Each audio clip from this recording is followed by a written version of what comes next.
Hello. Oh, hello. Hi. How you guys doing? Welcome back to the Scarlet Palace. Uh, uh, Alright, sorry. Hold on.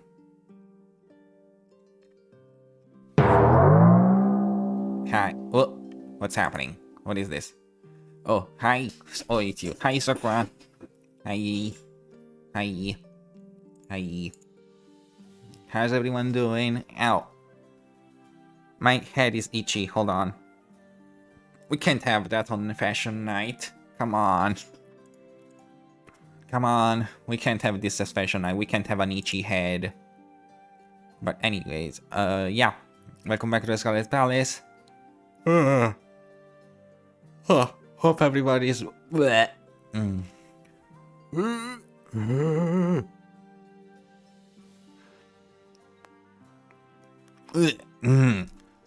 Sorry. But yeah, we are back at the Scarlet Palace. We are...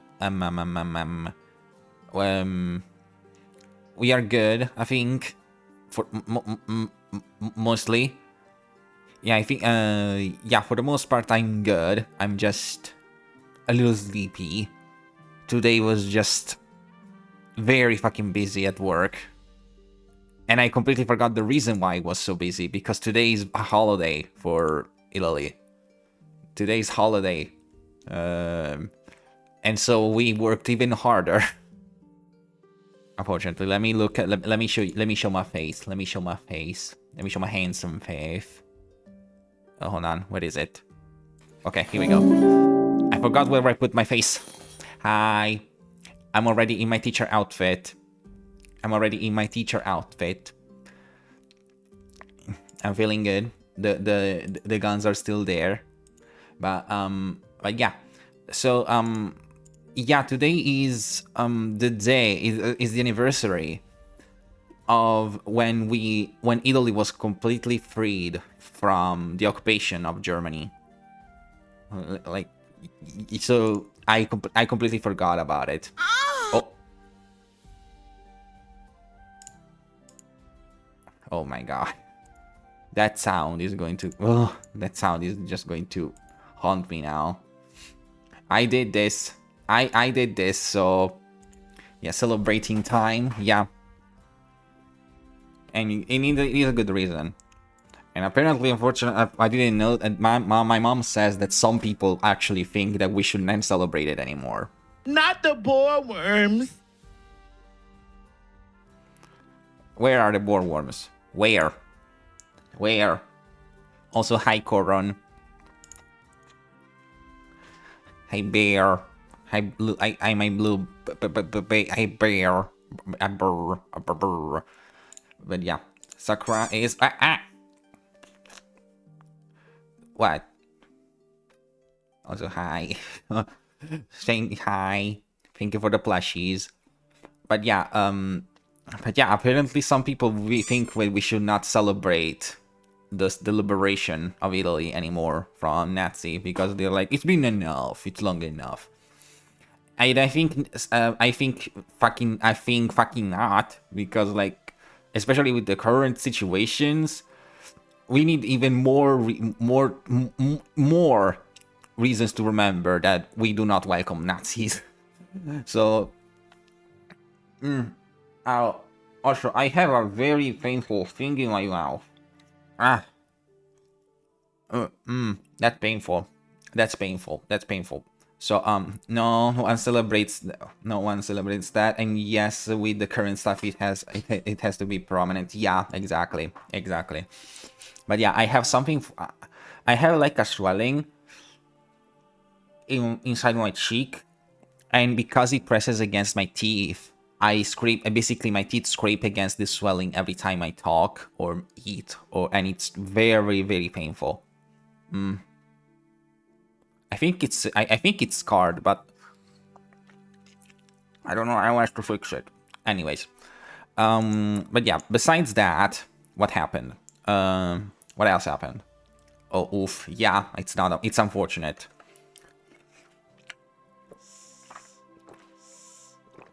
Yeah, that sound is. It is painful. I have to pull my cheek a little. I basically have to do the what do you call it? Just squish my cheeks like your Maggie aunts used to do when they will meet you and they will like, oh, you look so squishy, and they just torture your cheeks every time to pull it away from my teeth. Also, hi mate, what are you yapping about? What are you yapping about? But anyways, besides work being fucking obnoxious and annoying because customers, many customers. Oh god, what is it now, mate? What is it now? What happened? Well, what happened? Wait, where's that emote? Where's the emote? Here it is. What happened? I'm getting dressed to go to a difficult exam. Oh no. Medical exam or school exam? Because those are two different implications. Is IT exams is so school, I guess. That's oof. Oof. Man, I know that's the only thing that I don't miss about school. Like when it comes to high school, when it comes to school life, the I okay, so how my school life went. Kindergarten. How every kindergarten pretty much goes sometimes. Elementary, I was bullied and I hated it. Middle school, I was bullied even more. I was driven to the point where I was actually like considering just ending it all. I'm not joking. That it was that bad. Oh, who's that? Hi, Beefy. Oh, Beefy Task. Yay. Hi. How you? Hello. How you doing? Sorry, you got me when I was talking about something a little serious. But how you doing, cutie? Hi. How you doing? Welcome to the Scarlet Palace, and thank you so much for the follow. Welcome, and I give you a little welcome flex. Welcome flex. Yeah. You caught me in my little teacher outfit. No TTS. Oh, what do you mean TTS? I mean sound alerts. Wait, what do you mean no TTS? Yes, there are. What are you talking about? What are you talking about? Yes, there are. You're very shaky. Oh, it's because of my camera, I think. Hold on.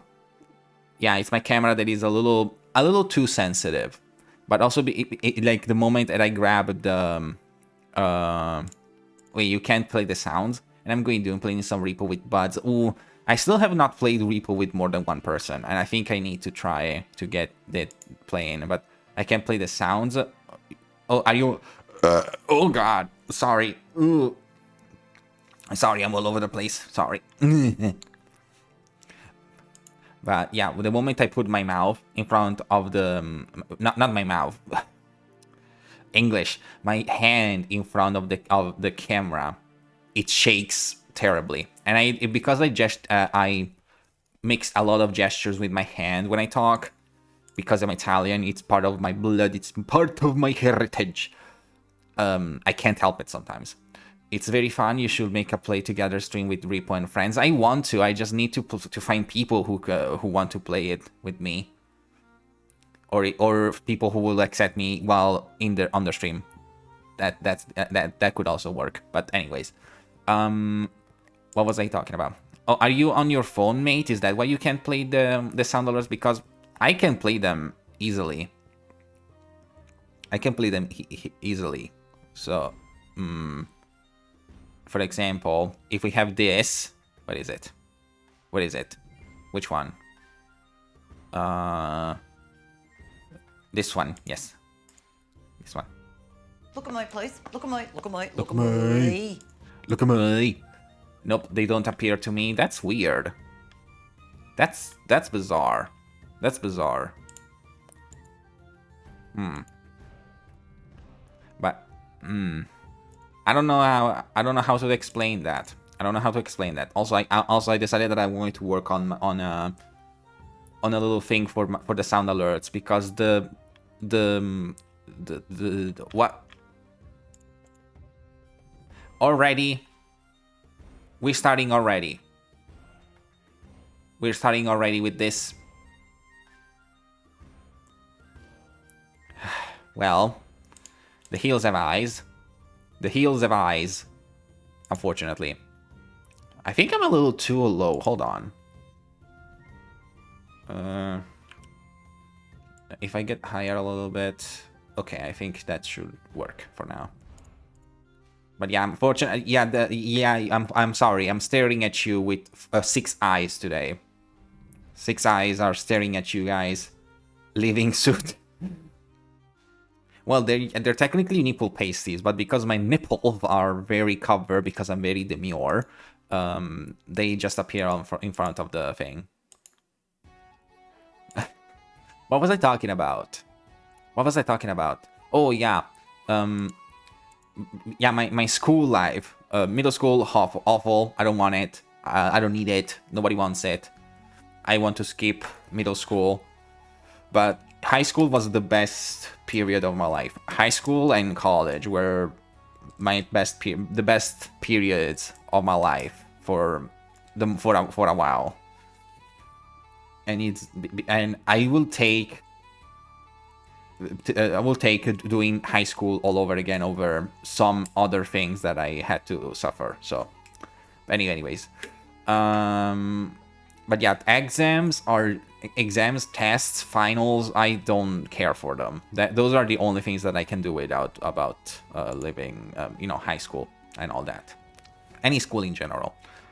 I mean, we are in topic of school because I'm a teacher today. I'm teacher Turil. Teacher Turil. And I'm having a brain today. I'm having a brain. I don't know if that's my brain or if it's someone else's brain, but it's a brain.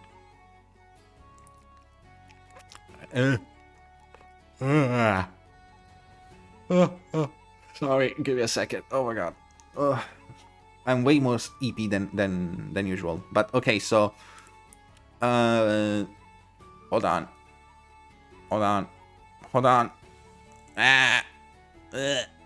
Okay, sorry. Hold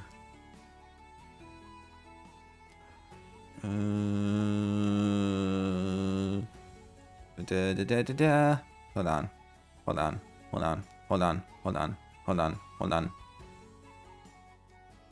What the fuck? Oh, I didn't know that. Huh.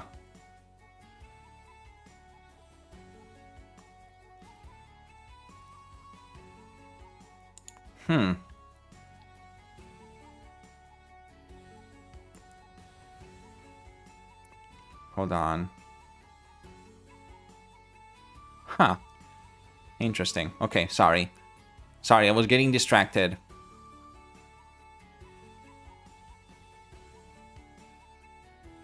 Sorry, getting distracted. Also, oh.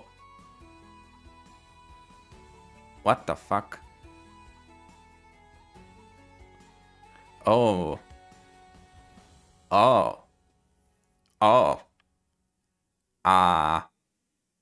Oh. Okay.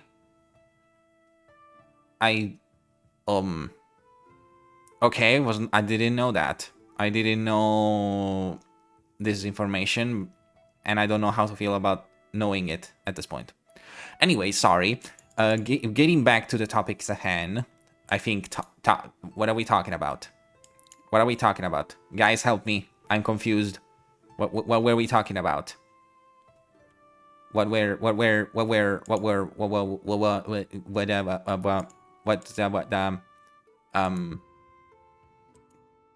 Head is empty right now.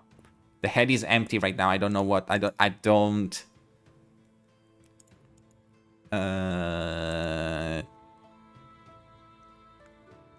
I have literally lost all the thoughts that I could have possibly had. Oh my goodness! Hold on. Oh, that's oh. Oh, that's cute. Okay, sorry. I just saw a cute little a video of a frog. Man, frogs are so cute. Like, ew, ew. Sorry. But but yeah. Oh.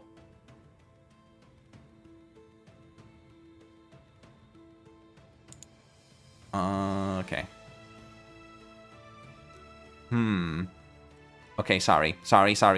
Oh. Okay, sorry. I keep getting distracted by posts. Hold on.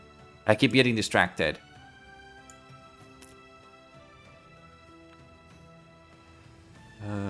Okay. Sorry. Sorry, you're getting distracted. I'm sorry. I'm being a terrible host right now. I'm being terrible host.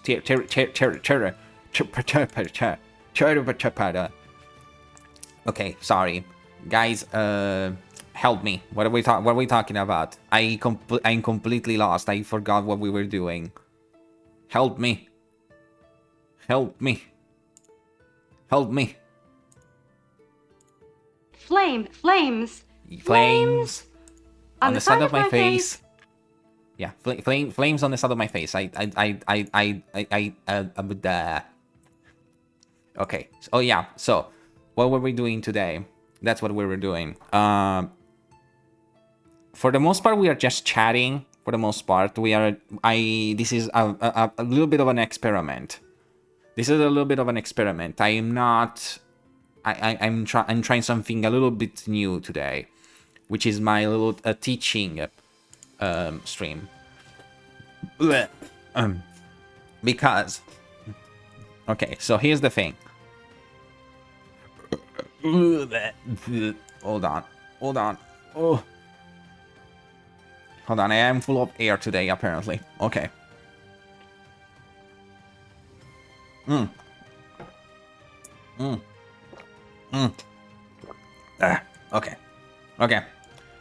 I'm good. Okay, so what I was saying.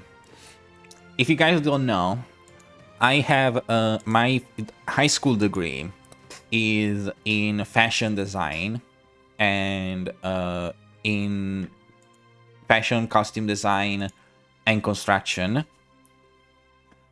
And my college, end quote college, degree is in concept art. And I have a huge passion, and I had a huge passion and love for fashion and fashion history and just all these things, even beauty history I'm interested in. And I thought, you know what, let's try something a little different and see what we can do. So I decided that, you know what, let me try and have a little teaching stream where we are learning together, because while I have a bit of knowledge, I'm also incredibly dumb. And so, you know what, let's what's the word? Let's re-smart ourselves, I guess. Yeah,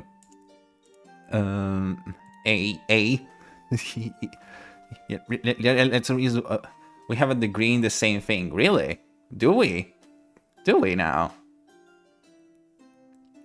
In concept art or fashion? That's a little surprise. Hold on. Oh, I have to stop getting distracted. But sorry.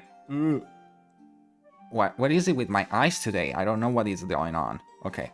But yeah, I was like, let's re-smart ourselves a little bit and let's go a little back and learn a little bit of fashion from the past, and you know, that way we can also learn a little bit of how to draw and design based on the knowledge of these fashion pieces and all that.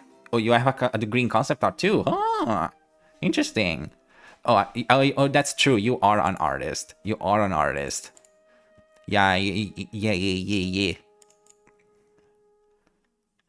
Yeah, you draw your own beefy and hairy and manly boobas as well. That's right. That's right. Just like I draw my own. I have if you didn't know, I drew everything that that you see in front of you for my streams. The model I drew myself, the background I drew myself, the little pet, the many some emotes, the assets, I drew all of it myself. But anyways, enough boasting. But yeah, I thought, okay, so oh, there's an ad in 30 seconds. There's an ad in 30 seconds. So I'm going to pause my train of thoughts so that people can come back from the ad break. That's because I don't want to go ahead by myself. I need to work on backgrounds myself. I learned that I like drawing backgrounds. That's why I also offered my service on VGen to draw backgrounds. But okay, ad starts in a few seconds. So a little minute. We're not too busy with degree. Hold on. While I'm waiting for you guys to.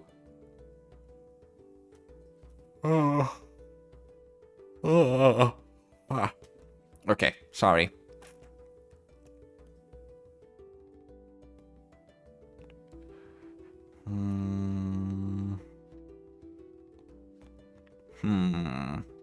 What the?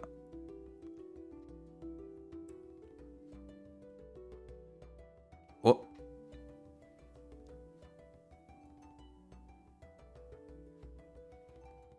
The heck? Okay. Okay, hold on. While I'm waiting for you guys to be back, hold on.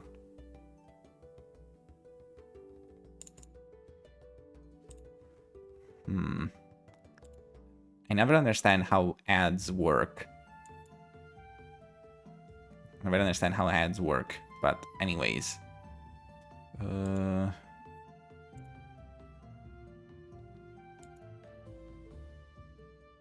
Hold on. What does this say? Hold on.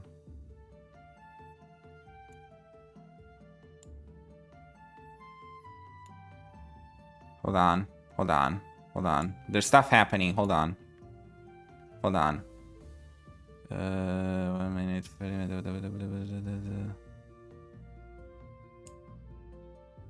Okay, I think that should be all. I'm just checking out some stuff. Hold on.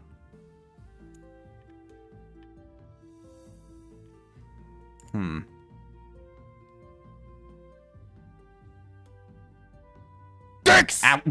Dang it. Oh my god. You scared me. I was focused on something. And you scare me like that. Care for a fucking? Oh my god. You guys. Hold on. Dang. Hold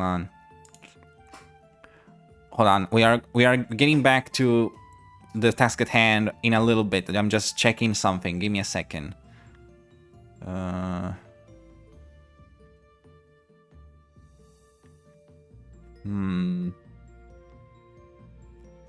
Give me a second. I'm checking something important. Hold on. No.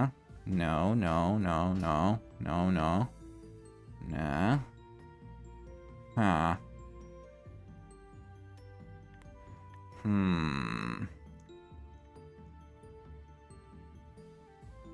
Okay, all good. I was getting a little scared. I saw something a little confusing. And I don't know how the ad is working. I do not understand how the ad section is working, because it says ad starting soon, but what is happening? I don't know what's happening. Anyways, if you guys are back, I think it's time we actually start our little lesson moment. Let's start our little lesson moment. Hold on, let me refresh again.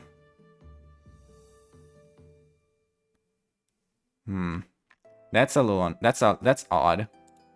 That's odd. So we gained a follower, but we lost one. Oh, let's read the bitches. Allow. Sorry.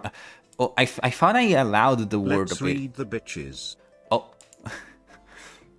I thought I allowed the word bitch to appear on my on my chat. Apparently not. Apparently bitches is not accepted yet. I don't know. But anyways, but yeah, we lost a follower, even though we gained one. But that's okay. That's okay.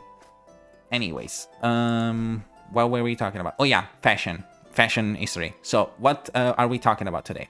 For the first lesson, I thought let's talk about the 1920s, which is probably one of the most iconic, like, eras when it comes to defining fashion movements.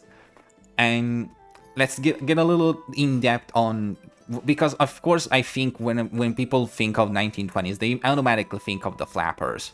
But while it is accurate that flappers were in the 1920s, but oh god,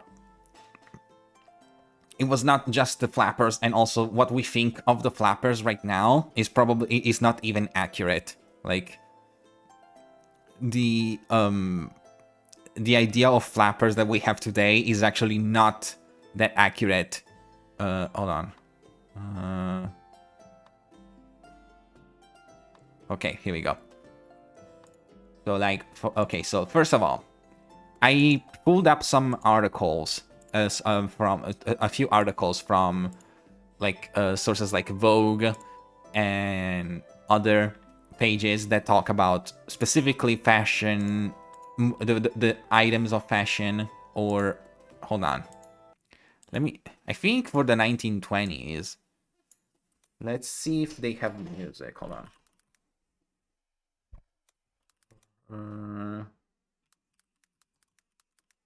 Let's see. Oh. Okay, let's see. Maxi vintage music. Let's see, maybe this one. I'm trying not to pick those that have like AI generated pictures and images, because fuck that.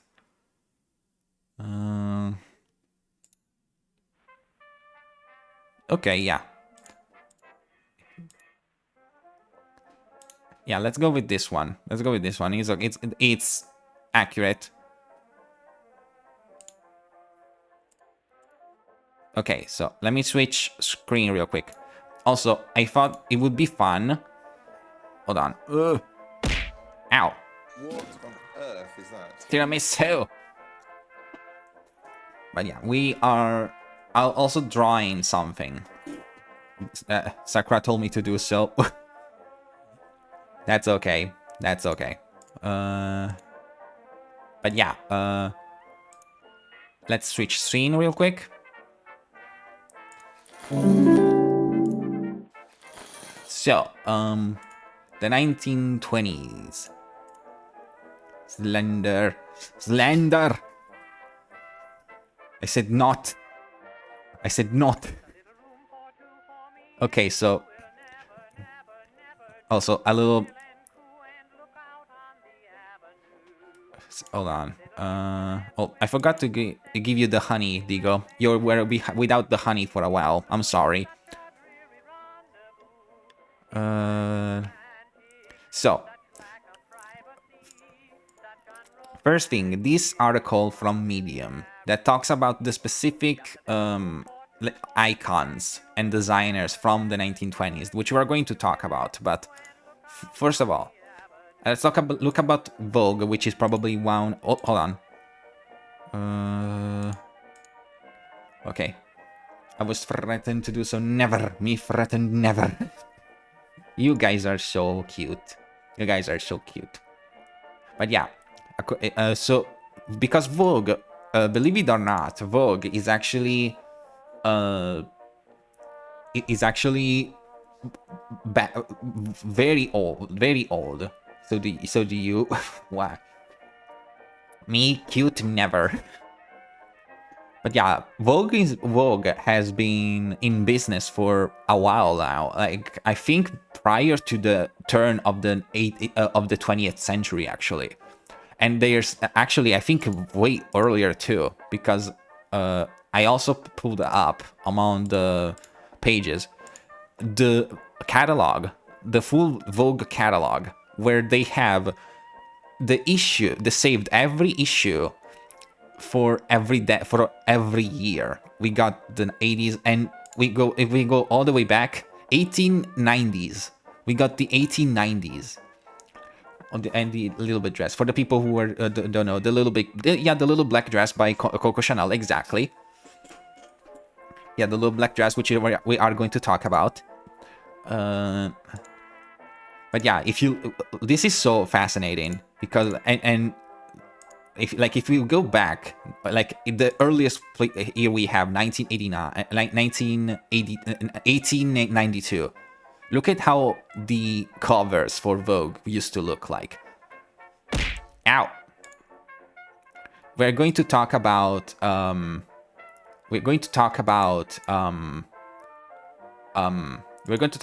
this other year and decade another time, but just so you know how old Vogue actually is. But yeah, so back to the 1920s.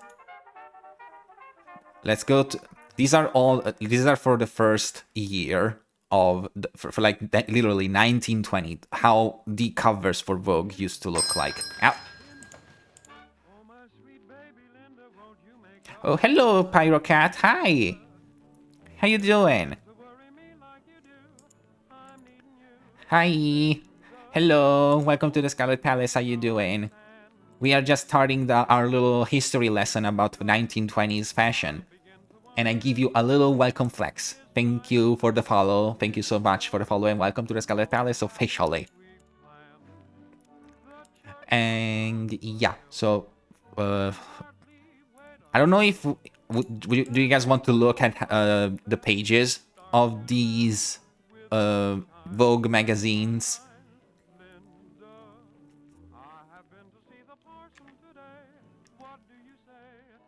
Do you guys want to look in it? Oh, this one.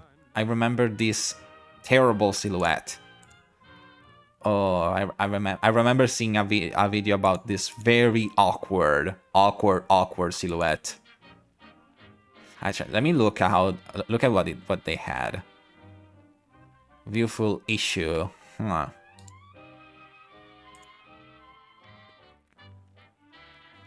But yeah, hold on. Yeah, these little numbers that... Man, looking back, it's so fascinating, especially considering how much of these magazines were hand-drawn. Like, of course, by the time this happened, the photo, like the camera. Hoi hoi, I'm good. Hope you're doing well. Thank you, and I hope you're doing well too. But yeah, we are learning about the 1920s fashion as someone who has studied fashion and has a degree in fashion design and construction. Hi Crow, welcome in. Just in time. We literally just begun. Hold on, I have so many pages open that it's my brain is going into overdrive. And I decided to put some 19... Yeah, for a fucking? Not now. Not now. Not in this moment. I'm sorry. Thank you for the offer, though.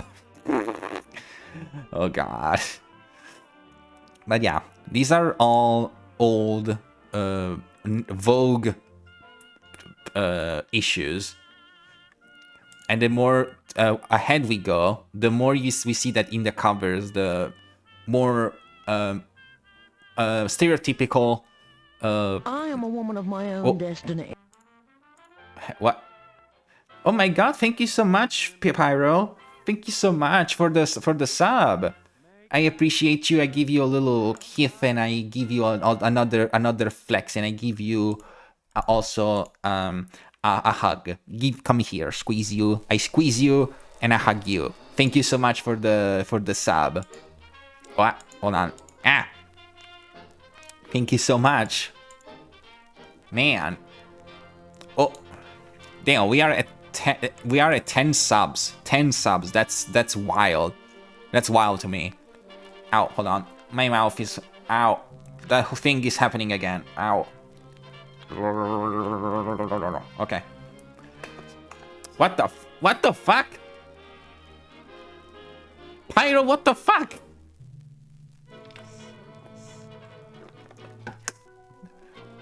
What the... What?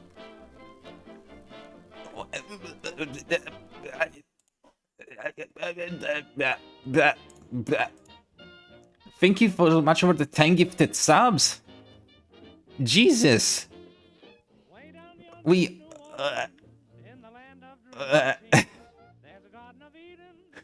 Thank you for giving it to Mr. High, Vensdev, Wami, Falan, Gator Parade, King of Deer, Twisted Petal, Remy Leon, Buggy, Beefy Tusk, and J. Skittle. Hype train.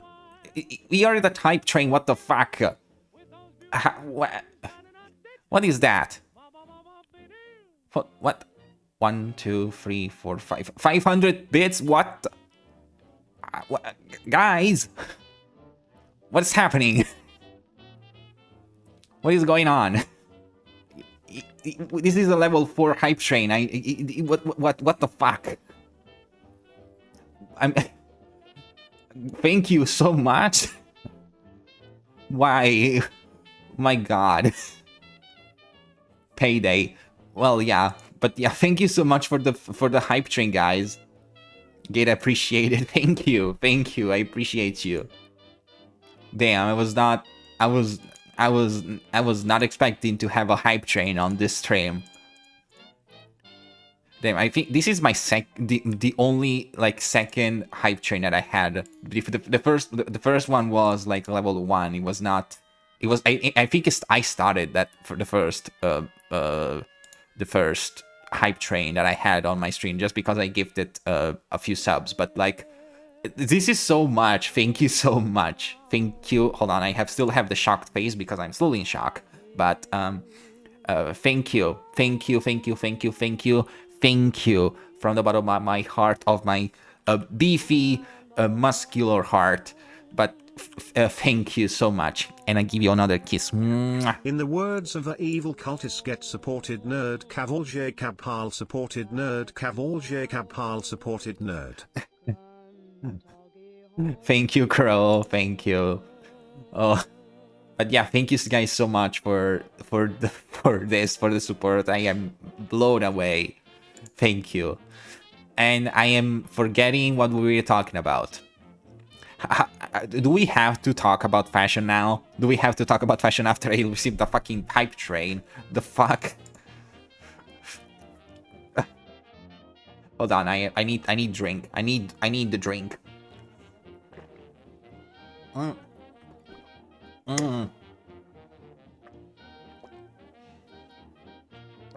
Ow, my cheek. I told this earlier. I said this earlier.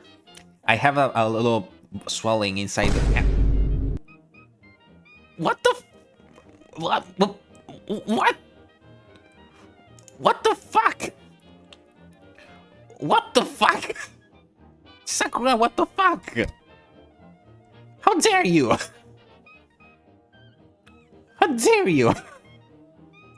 Thank you for the 100... Thank you for the 1,000 bits. Jesus. What is happening today? What is going on? What's going on? What's in the water today? I guess I usurped the first place. Yay. Good idea. Have a taste of chat shenanigans support. No, no, I shan't. No, I shan't. I can't taste stuff, but not with this swelling in my mouth. It's painful. Do you want me to be in pain? Is that what you're trying to say? How dare you? Hold on. Ah.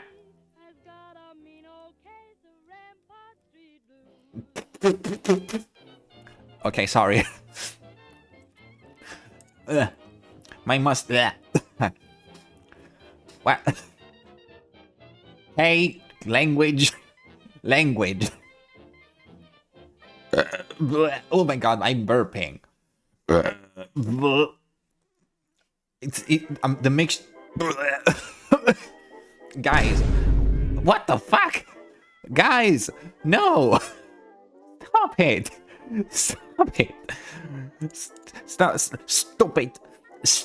Stop it. Stop it. Stop it. Stop it. Stop it. I swear. Please. Please. No. No. No. No. No. No. No. Please. What the fuck? No.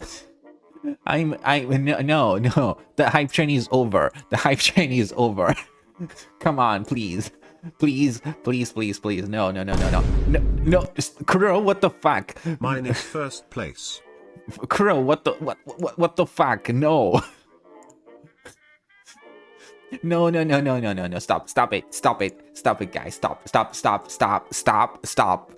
The hype train is over. The hype train is over. We don't have to continue. Please. Please. I bet, please. Come on.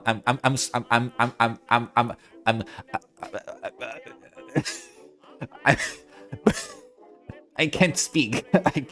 I can't speak. I'm hyperventilating. No, yes, the hype train is over. The hype train is over. What are you talking?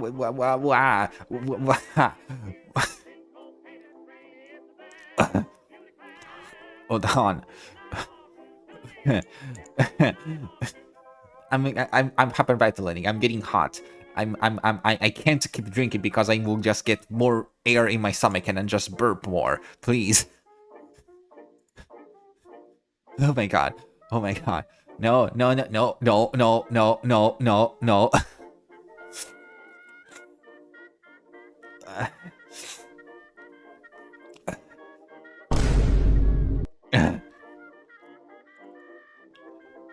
What? Stop it. Thank you, but stop it. Stop it. We are here to talk about clothes. We are talking about fashion. We are not talking about. No, stop. I'm supposed to be the generous one. I'm supposed to be the one that gives subs and bits. I'm supposed to be the one to be giving. What? Stop. You wish. Stop. Please. No. Please. No. I want a hot dog real bad. We don't. Where did you get the hot dog? No.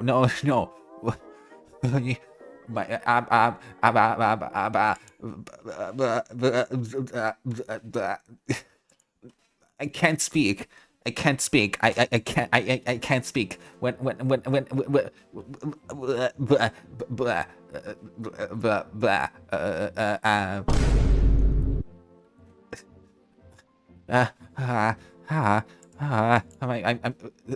what?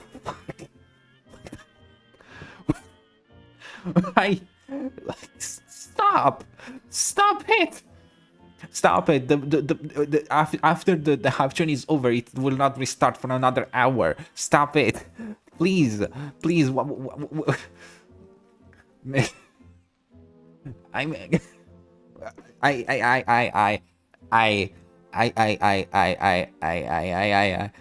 What the fuck? Please, no, it's a competition. It's your money. Please do not give me.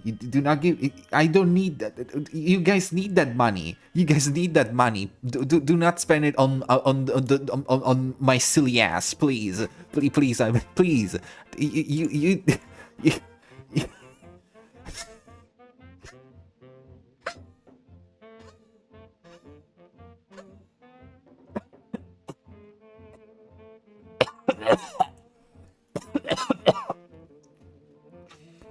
Wait, the hype train is over. Wait, no, no, stop. What do you mean the hype train is still going on? You don't see the hype train. I don't see hype train. What the fuck? Guys, no. No, no, no, no.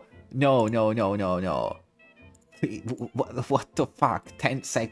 What? 10 sec. What? I found these bits in the couch. I found these bits between the couch cushions. Stop! Stop! Stop it! Stop it! Stop it! Stop it! Stop it! Stop! Stop! Stop! Stop right now! Stop! Okay. Oh. Oh my god. What happened? What just happened? Yeah, that is the correct emote to share. What? What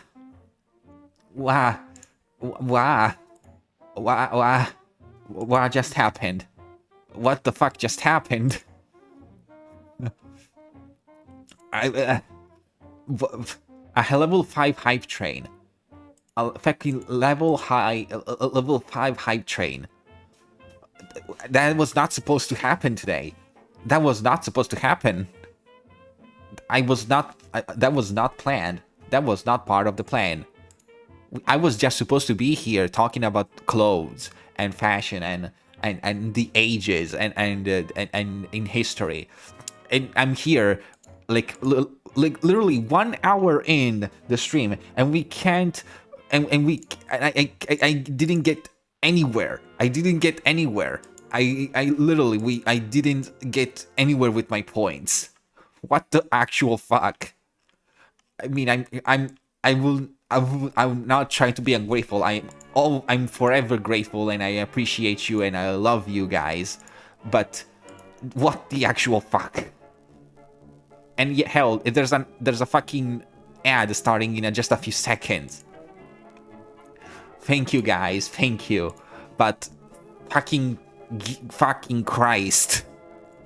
What the fuck? Thank you. Thank you, thank you, thank you. Hold on. I need the expression for this. Thank you. Thank you. Thank you. Thank you. I appreciate you all, but like I need to recompose myself. I was not expecting this. Thank you. And all of this while wearing my teacher outfit. Is it just because I'm wearing my teacher outfit? Is that the reason? Is that the reason? Is because I'm wearing my teacher outfit? Is because I'm wearing my teacher outfit? Is that the reason? What? What?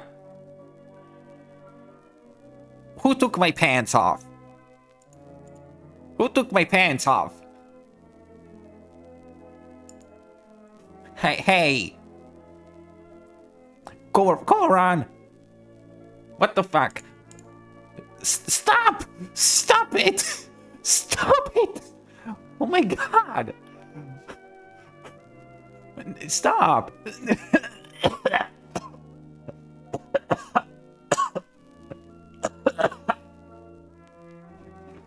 Oh my god. Oh my god. And why did the sound alert not work? Thank you so much for the other 10 for another 10 subs.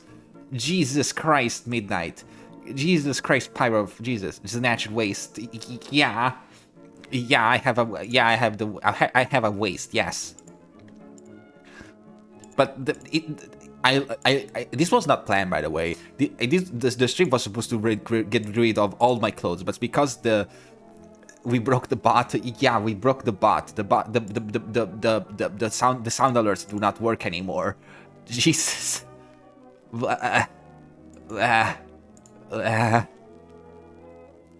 Huzzah! Oh my god. Oh my god. I'm legitimately struggling to breathe because I'm shocked. My throat. Thank you for the hydrate. This is just going to cost to have more air in my stomach.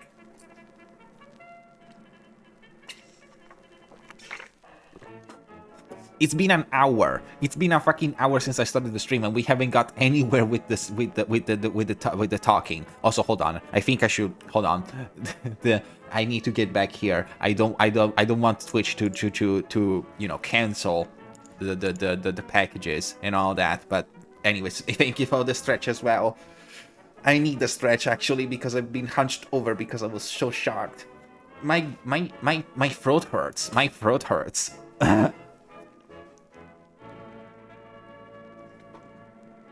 But legitimately, everyone, thank you guys so much. I was not expecting this much love and this much support, and I appreciate you all so much. I am so. How did we get to fucking 30 subs? How? How? How? Ow. What on earth is that? Good, get that support. Thank you for the also the tiramisu. The tiramisu. Yeah, that's tiramisu. What the fuck? You're assuming we are the chat. Our task is to break the streamer and cause chaos. No, it's not. But the flames on the side of my face. Hey, flames on the side of my face. I'm hot. I'm hot. Like, I'm not too hot to that I need to get my sweat, my hoodie off, but Jesus.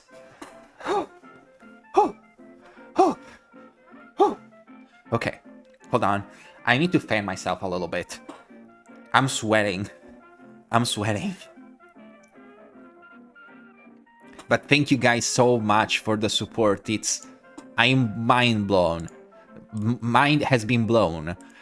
And I already don't have brains, so the fact that you mind blown someone who doesn't have brains, it's insane, and it's so fucking generous, you guys. Thank you so much. Thank you. I'm speechless. I can't find the words. And in my mind, whenever I see other streamers that I watch, that I like, getting overwhelmed by like subs and subs and bits donation and getting high trains and all that, and they're all shocked, and I was like, heh heh, and I'm like, come on, you can't be. And in my mind I'm like well, in my mind I'm like, I will handle it a little more gracefully, or maybe not. I will probably be even worse. And then this happens, and I'm like, okay, I'm no better than anyone. I'm no better. Like, these streamers are accurate. These streamers are fucking accurate. Oh my god. For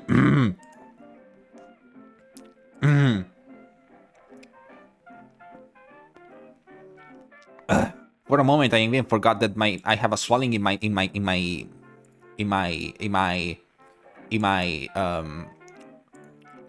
mouth. You thought wrong. I apparently. Okay. I don't even know if there's someone here who doesn't have ads because of course if you sub, you get rid of ads. Oh, I see. Is that why?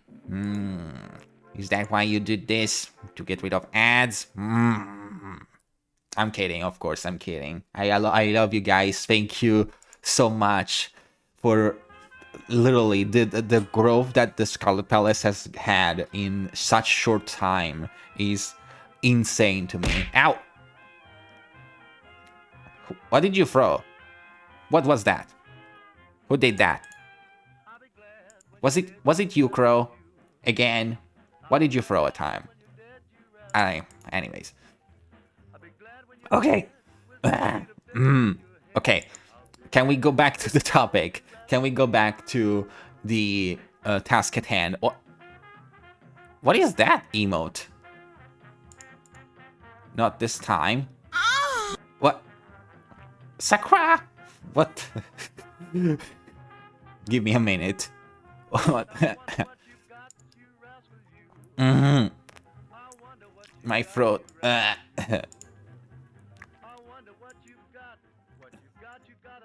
What the fuck?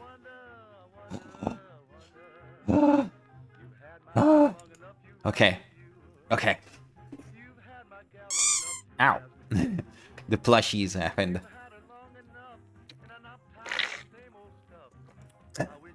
Alright. Alright, folks.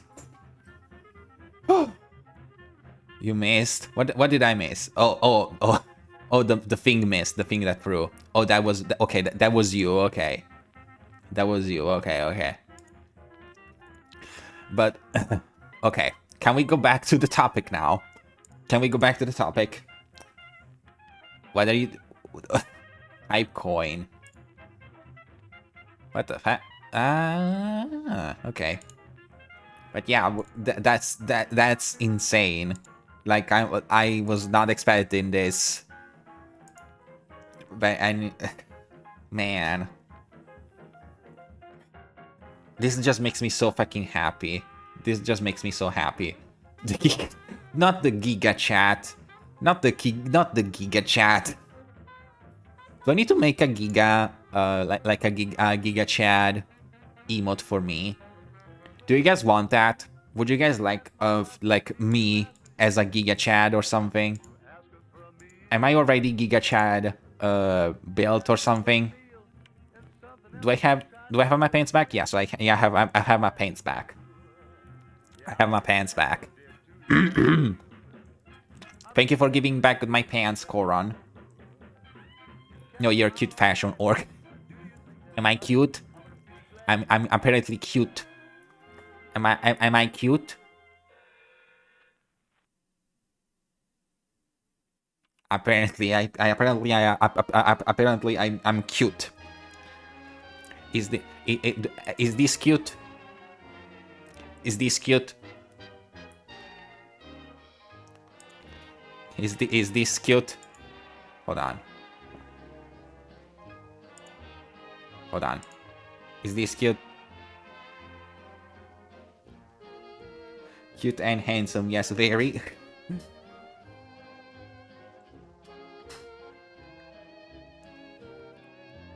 Oh, hey. Hey, what happened? Thank you for the pastries. What is going on in the stream anymore? What is going on? No, that's the wrong outfit. Okay. Guys, are you done now? Are you... Hold on. I keep getting the wrong one. Sorry. Okay. Sorry. I get the wrong... I keep hitting the wrong hotkey. Okay. Where were we? Jeez, I don't even know. I'm sorry, I saw an opportunity. That's okay.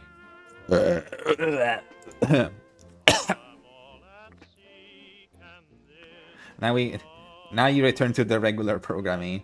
And it was mesh puns. No, oh, not the puns too. Not the puns too. Yeah, we have also a mesh outfit. Yeah, this is my my sporty outfit. No, it's not this one. This one. This one is my little sportsy outfit, which is just a little fishnet and my shorts and other types of shoes. But yeah, this is my sporty outfit. Oh, that's the wrong wing. And this is my teacher outfit, which is just my normal outfit, but just with a different top. And I have other outfits that I'm going to show, but when the season is right. I have a Halloween outfit and a Christmas outfit. My friend Tony said to stop saying his name. Why not?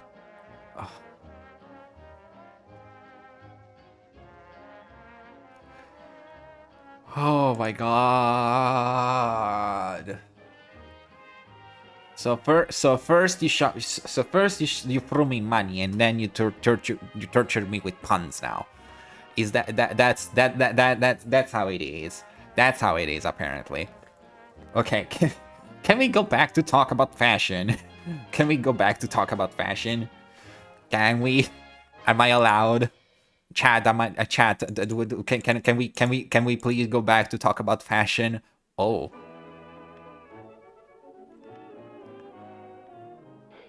hold on. Yeah, we are talking about those as well. We're talking about those. I prepare a few things. Not much, but a little bit. But yeah, so as we were saying, these are the covers for Vogue from the 1920s. And as you can see, they're all illustrated. There's not pictures. There's not pictures. It's all illustrated, which I think is so fascinating. I think Vogue should go back to having illustrated covers. But as more time goes by, you'll see more and more the appearance of more open shoulders, more shorter hemlines, and more symmetric and rather flatter and geometric shapes on the body. Because before that, as is a reminder, we finished the 19th century with corsets and very thin waists and panniers and all that. And as more time goes by, and as also women, as women managed to get able to vote, because around this period of time, I actually looked up there's a list of on Wikipedia years of that declare women's right to vote for every country, and it shows the year that a certain country allowed women to vote. What do you call Batman who skips church? Christian Bale. Huh? I don't get that. I don't get it.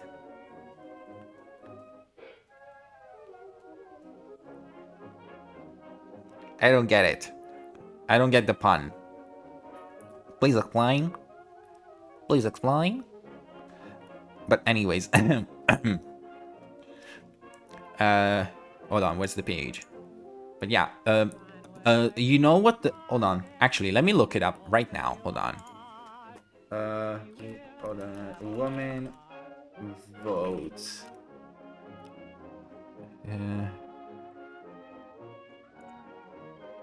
Hold on. I think... yeah, I think this shows... hold on. There's... hold on. I think there was a list. Timelines. Here we go.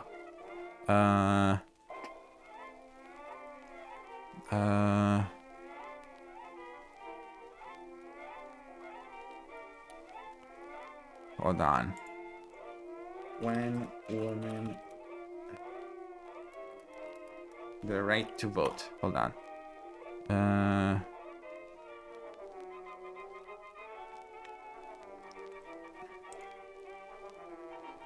Hold on. Christian Bale is the actor who played Batman in the Dark Knight trilogy. Oh, okay. Okay. Now I get it. Hold on. Let me see. Was it this page that I looked? There was a list of the timeline of... oh, there we go. Yeah, see? Here, look at this. Holding on. I don't know what on to what, but I'm holding it. So here, look at this. This is the list of the years each country has given the rights... it was giving women the right to vote. So you can see Afghanistan 63, Albania in 1909, like Saudi Arabia in 2015. Literally 10 years ago in Saudi Arabia, women were allowed to vote. Only 10 years ago. Isn't that wild? And as more time goes by, of course, I think that which one is the earliest one? Hold on.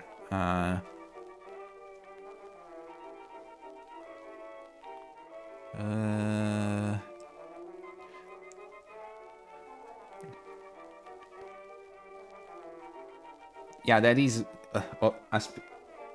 Is that a shocked frog or just a blurping frog? Plot twist. Oh, okay. Oh, plot twist. Okay, yeah. It's a shocked frog. Yeah, so many around yeah.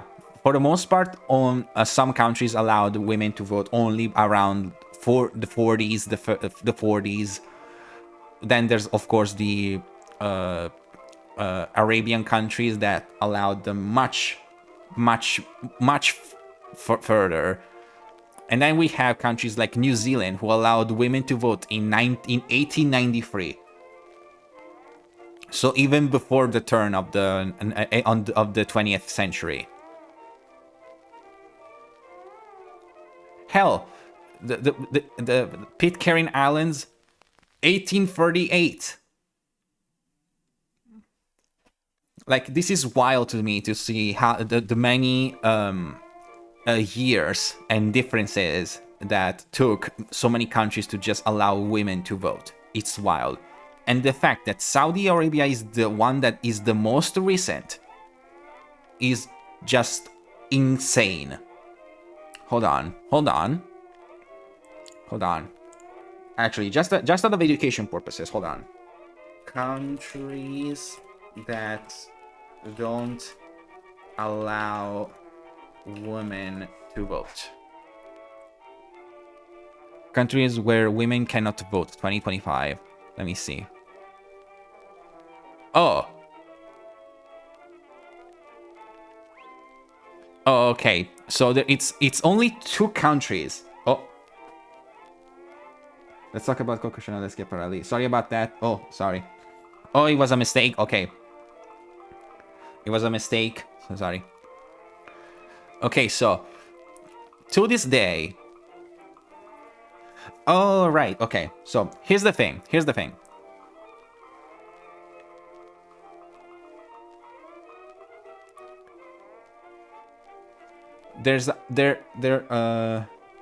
Okay, well, Greenland is a bit complicated because Greenland is part of Denmark. So by technically because also I think it's not as inhabited as other countries, so that's thing. So hold on. So according to this list, only Eritrea is the only country who doesn't have the rights, the women's rights to vote, but only because there have not been elections in Eritrea since its independence in 1993. So that's the reason, because they didn't have votes. They don't have votes for nobody apparently, because they didn't need them. And then of course Vatican City, but just because of course there's no women in Vatican basically. I don't think I've seen nuns in Vatican. I think the only one that happened is now recently. But anyways, but I think okay, hold on. This list is a little bizarre.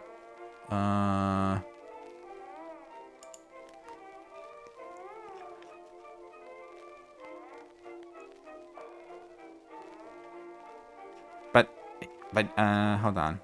Sorry, we went on a little bit of a tangent. Oh. Okay, hold on. The 2020 Afghanistan restricting previous full right, allowing temporarily limited voting rights. Note, in some countries, both men and women have limited suffrage. For example, in Brunei, which is a sultanate, there are no national election, and voting exists only on local issues. In UAE, the rulers of the 7 emirates each select a proportion of voters for the Federal National Council that come together account for about 12% of Emirati citizens. Okay, but yeah. So around that time, specifically in the West, sorry, getting ahead of myself. Around this time, women were a bit more independent. They started to embrace more independency, independence, be more free, be more fun, be less constricted by clothes, and also by some form of pressure by society. So here the hemlines start to get higher. The ankles are showing, which is probably one of the most things. Like I think if people think of the 20s, the one thing that people think about mostly is the scandalous fact that the ankles are showing now. And people used to think that men used to believe that ankles were gross, scandalous, sexy, and kind of like, it was inappropriate for a lady to show their ankles. And the only people, the only women who were allowed to show ankles were the children, were young girls, because they were thought not to quote unquote embrace their femininity. They still had the innocence. In fact, if you look at pictures of Victorian girls, Victorian children, you see them in short clothes with stockings and little shoes and all that. So you see the ankles on children, but on adult women, when they start to embrace their femininity and their their body and all that, that's when it's considered more thing. We'll find anything sexy, even ankles. Yeah, exactly. Yeah, that's wild. The scandal of showing the ankles, especially because also here's another thing. Another reason why ankles were considered scandalous was because the only other girls who, besides kids, who were showing ankles were also prostitutes. Prostitutes were wearing while in the early, like before the turn of the century, I think they were mostly just other Victorian clothes, just a little shorter, a little more tattered, because of course when you are a prostitute, I believe the main thing that clothes were supposed to be was easy to get off of, because of course when you get paid for a service, you need to get those clothes off in an effective way, so that you can provide your services and get paid, of course. So ankles were mostly shown by prostitutes, especially because, again, in the boudoirs, in the brothels, and all that. So that's also a reason. But I recently learned in the Victorian era, the boys were pink and the girls were blue. That's true. Yeah, pink was considered to be a more manly color, and blue more to be more a feminine color. That's correct. I think, I don't know if Victorian era specifically, but I think also by the time of Rococo France, like in the 1700s, I believe pink was considered a color for men. But again, in the 1700s, if you think back to it, men wore high heels, they wore stockings, they wore bows, they wore frilly and flouncy blouses, they wore wigs, they wore makeup. So in the 1700s, men were allowed to be more, quote unquote, effeminate, but that's because that was the rich and yeah, they wore wigs. It was because back then it was the idea of rich, manly, powerful, and all that. And as more time went by, of course, it started to become more associated to it with femininity and not being manly enough. But and all that. But yeah, but as I was saying, by the turn of the 1920s, women started to show off more of their bodies. They showed more of their elbows, their arms, their shoulders, and of course their ankles.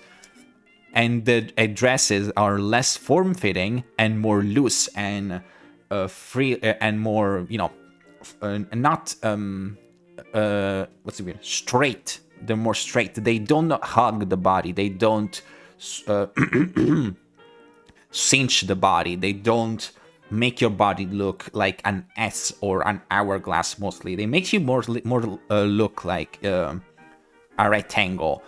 But of course, the different finishes of the fabric and also the way that they style it, the accessories, the way you style yourself with your hair were also the thing that were different and kind of complemented with the silhouettes that were coming to more popular at the time. These are all like old Vogue magazine covers. I still find it so fascinating that it's so these are drawn. They are not photographs. Of course, by this time, I believe the photo machine existed, but I think it was still so fresh and new, and I think also expensive and finicky that I think it was just more convenient to have an illustration for the cover. And also, we are going to talk about some people who inspired this era and give, because again, here's the thing.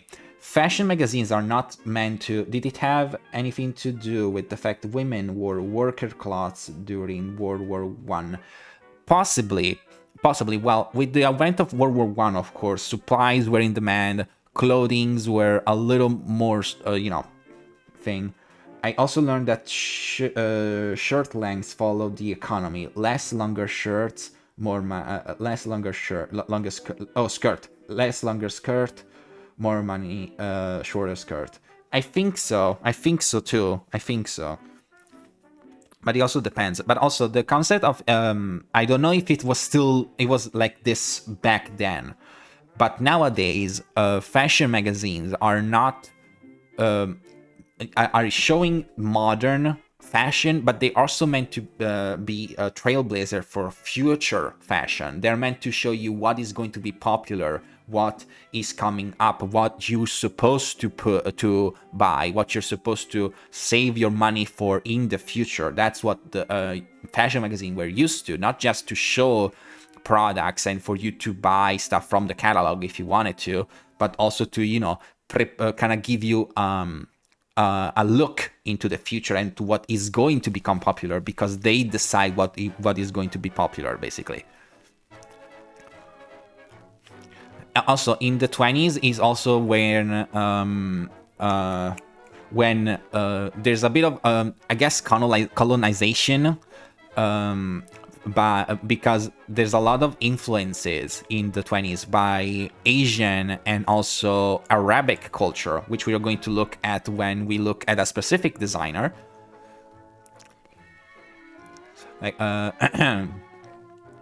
and also the 1920s is also where we see the appearance of the kipao for the first time. If you don't know what the kipao is that dress that you see a lot of times in Asian media is that Chinese dress that is silk and is very form-fitting with the slits on the side of the skirt and with the little opening on the neckline. That is not the original kipao though. I'm actually let me show you to you guys. So this is what we nowadays think of when we look at a kipao. When we think of kipao, this is what we think of. And this is a modern kipao. Initially, the kipao was much different. It was much more akin to the style of clothing that Chinese empresses and women were wearing in the more old school dynasty eras. Like if we look at here, see? This is what the original kipaos look like. So they're much more longer. They're much more boxier. They don't show too much of the body silhouette.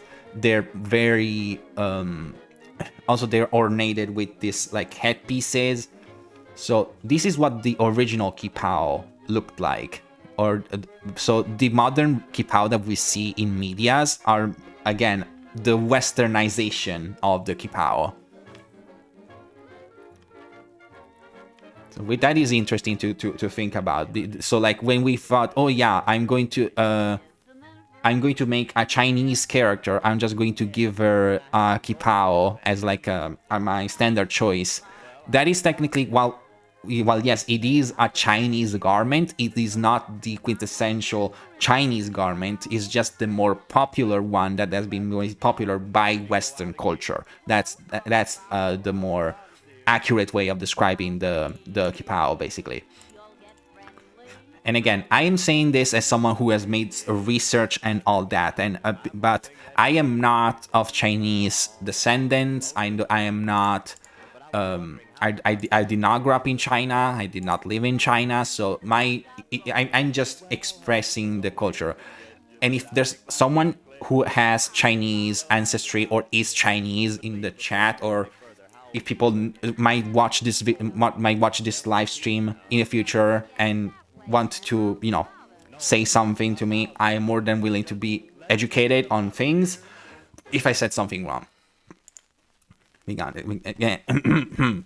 But yeah, this is one of the more interesting aspects that I can think of when it comes to the 20s. The fact that this piece of clothing that is iconic as by so many people is actually not already technically the original garment. Okay, back to the Vogue magazine covers.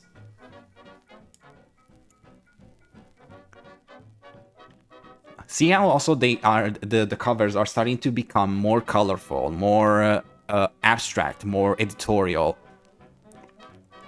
And also the 20s is also another case of another thing happened in the 20s, which is where sports become something for every day. So this is where sportswear start to become more fashionable, more popular, and also more, I guess you can call it functional. Because before this era, the clothing that the women would wear for practicing sport is basically what they would wear normally. So if they had like a gown or something, they would just wear the lighter version of it, which is just a different fabric, and not as of an ornate of a pattern or a finish of the clothing. But now they wear more shorter clothes that are more fit to actually practicing sport in the heat and all that.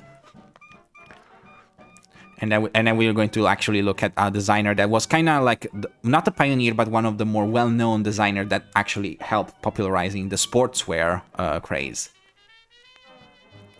I love this one. I love this this one. Does it say who made the?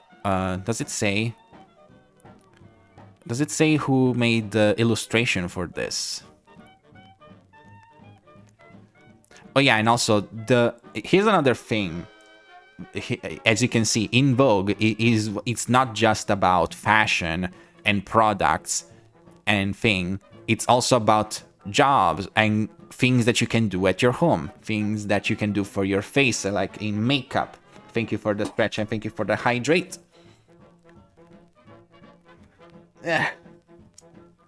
I'm running out of water. Hold on.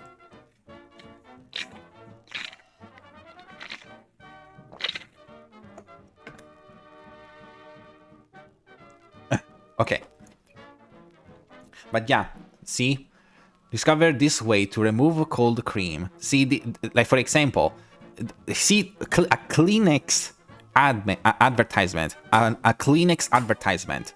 They were, see, it's an advertisement for just a tissue, and cold cream is basically what they will call the primer that you will put on your face, or actually not. I don't remember if the cold cream is supposed to be the primer or the setting cream for your makeup, which is also another thing that I wanted to talk about when we are talking about this, because in the 1800s, wearing makeup was a big no-no.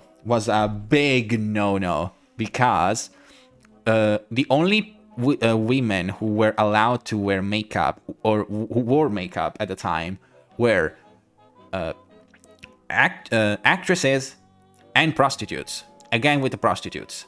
And so if you were a normal person and not someone who worked in a brothel, seeing yourself wearing makeup, visible makeup, was frowned upon because you will be shunned by society if you were surprised wearing makeup. That's how bad it was seen.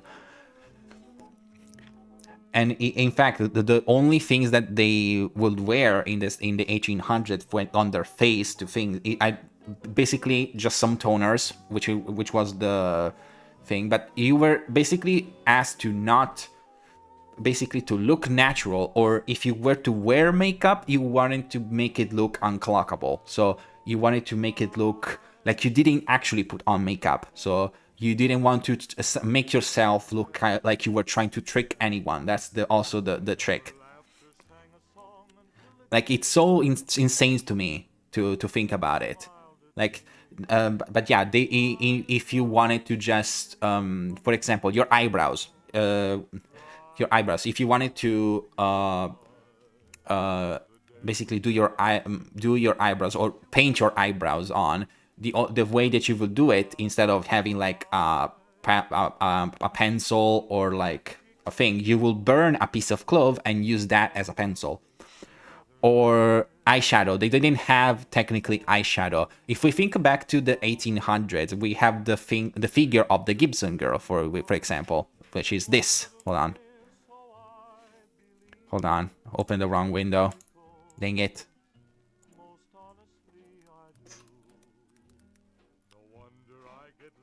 See, this is the Gibson girl. What that we can think of. As you can see, the face is not as striking with makeup. It's meant to be natural, and all the ornate and decoration that you put on your face is actually on the hair. They will make the hair very bouffanted, very voluminous, and out of your face to make it look like you know, more pristine, more rich, more voluminous, and all that.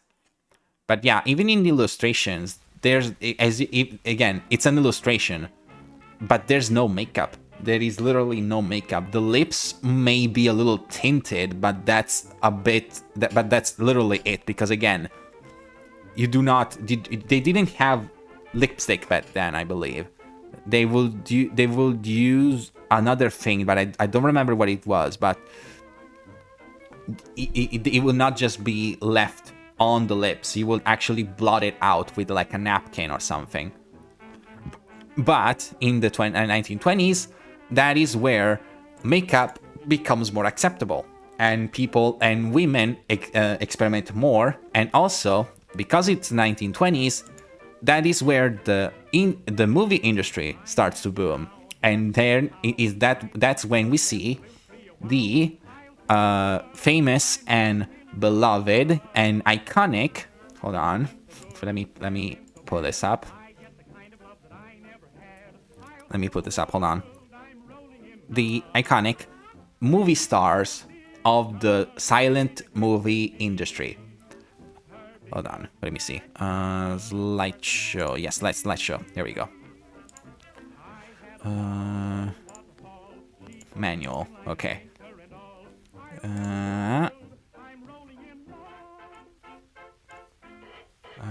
Desktop. Okay. Okay. And here we go, talking about some of the icons of this era. Not specific. Okay, so hold on. Actually, before we do that, let's talk about the designers that made this era.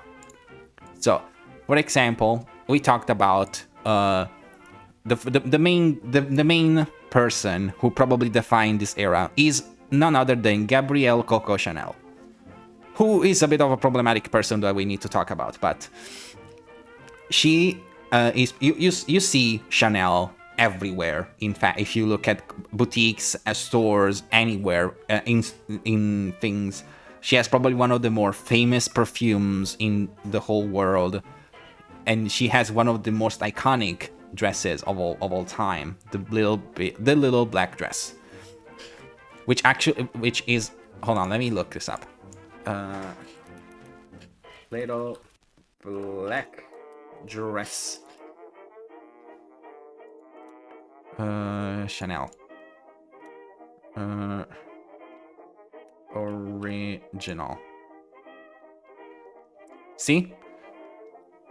This is the thing that has become now a staple in basically every woman's wardrobe. The little black dress. Which again is just it's very, again, simplistic, but that's how it worked so much, because because of course the simpler the garment is, the more possibility for you to add more accessories and all that. Yeah, this is the original. As you can see, very, very simple, very simplistic. But okay, so we talked about okay, hold on. Before I move on. So we talked about the fashion, we talked about the reason for these changes, but what do we see mostly in fashion, if you can see that? Of course, as I said, we see more shorter hemlines, we see more geometric shapes, we see less hugging of the body, more loose things, and also of course dancing, accessories, and the things that go also on the hair and face of the person. Hold on. But yeah, we have Coco Chanel. We need to talk about Coco Chanel, who is a problematic person. So, she was, of course, a designer. She started making hats, but then started to make, garments, then shoes, and also perfumes.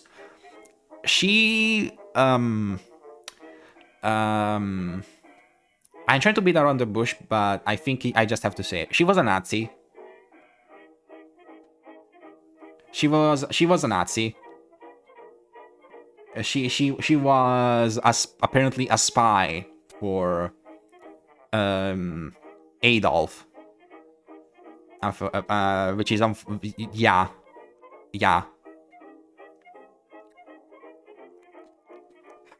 Bet you didn't know that. Plot twist, yeah. She was a spy for Mr. Adolf himself. But yeah, was not expecting that. Yeah, me neither. When my teacher told me, I was shocked. I was shook. But yeah. Besides that, my first thought he was a Nazi. I was hoping I guessed wrong. And no, unfortunately, that's correct. Miss Gabrielle Coco Chanel was apparently a spy for Mr. Adolf. And yeah, I don't know how bad of a Nazi she was. Never have I hated being correct. Yeah, but again, she's dead. She's dead. It's fine. She's dead. I don't know how horrible of a Nazi she was. For what I know, she just passed information. I don't know if she actually just killed people. I'm not trying to defend her, of course. I'm not trying to defend her, but my knowledge to what amount of a Nazi Coco Chanel was is very limited. I just know that she was a spy. There might be voices that it wasn't actually real. There's some voices that it was a rumor that started out of fate, but all sources seem to account that she was indeed a Nazi. But besides that, she did good for the world of fashion. That's the bad thing. Unfortunately, she did some good. But yeah, the little black dress iconic that you can see also on Audrey Hepburn in the motion picture of Breakfast at Tiffany's, or the fact that she, would include pants and trousers for in her like garments and collections, and also that she is also the one that introduced the matching set of like the tweed blazer and the tweed skirt. Let me see. yeah, she, as I said, most women associate the little pink black dress with Audrey Hepburn because she wore it in Breakfast at Tiffany's. However, it was first designed by Coco Chanel in 26. A calf-length, simple black sheath. It was labeled a frock that all the world will wear. The style has become a wardrobe essential for every woman ever since. Yeah, basically what I said. She created iconic suits for women, being inspired by menswear, specifically men's suit. Jackets were colorless with fitted sleeves. Oh yeah, because here's also the thing: the tweed set that she patterned basically doesn't have a color like the men jackets will wear. So the neckline will be free, kind of like a t-shirt. It's just a jacket. Oh, then we go to another icon, Elsa Schiaparelli, who was one of the more visionary designers of the time. And also she was, again, influenced by surrealists like Salvador Dali. Yeah, apparently they were also friends, I believe. I believe that Salvador Dali and Elsa were actually friends, from what I understand. I could be wrong, but I think they were friends. And yeah, she was a visionary because her designs were very peculiar, very colorful, very intriguing, and intricate, and also a little bit absurd and outside the box, like the lobster dress, for example. Let me search her up real quick. Hold on.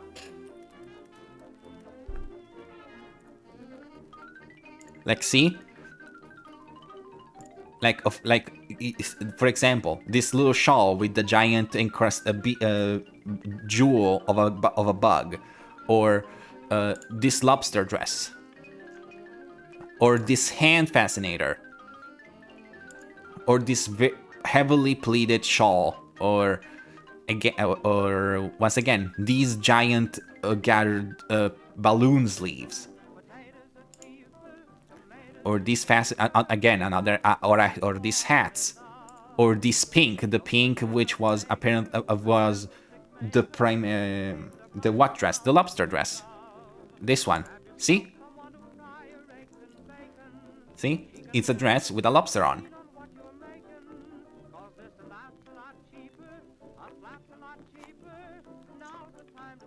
All these peculiar pieces of jewelry. This is this is modern Schiaparelli, so we're not gonna talk about that. But yeah, the House of Schiaparelli is still going on strong, producing surreal fashion that is still so fucking fascinating and interesting. But yeah, back in the day, this was what Elsa looked like. Surreal, peculiar, intriguing, very, very out of the box and very unlike anything else that was going on in the moment. Like this, look at this. That a dress with the illusion of the vases and the faces in the back. That's the amount of visionary that she was. Or the shoe hat. The shoe hat. She's so intriguing.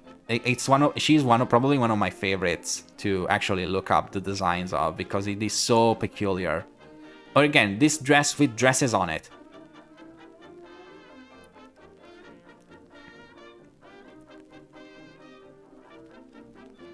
But yeah, Elsa Schiaparelli. And yeah, if you look Schiaparelli now, it's still going. But yeah.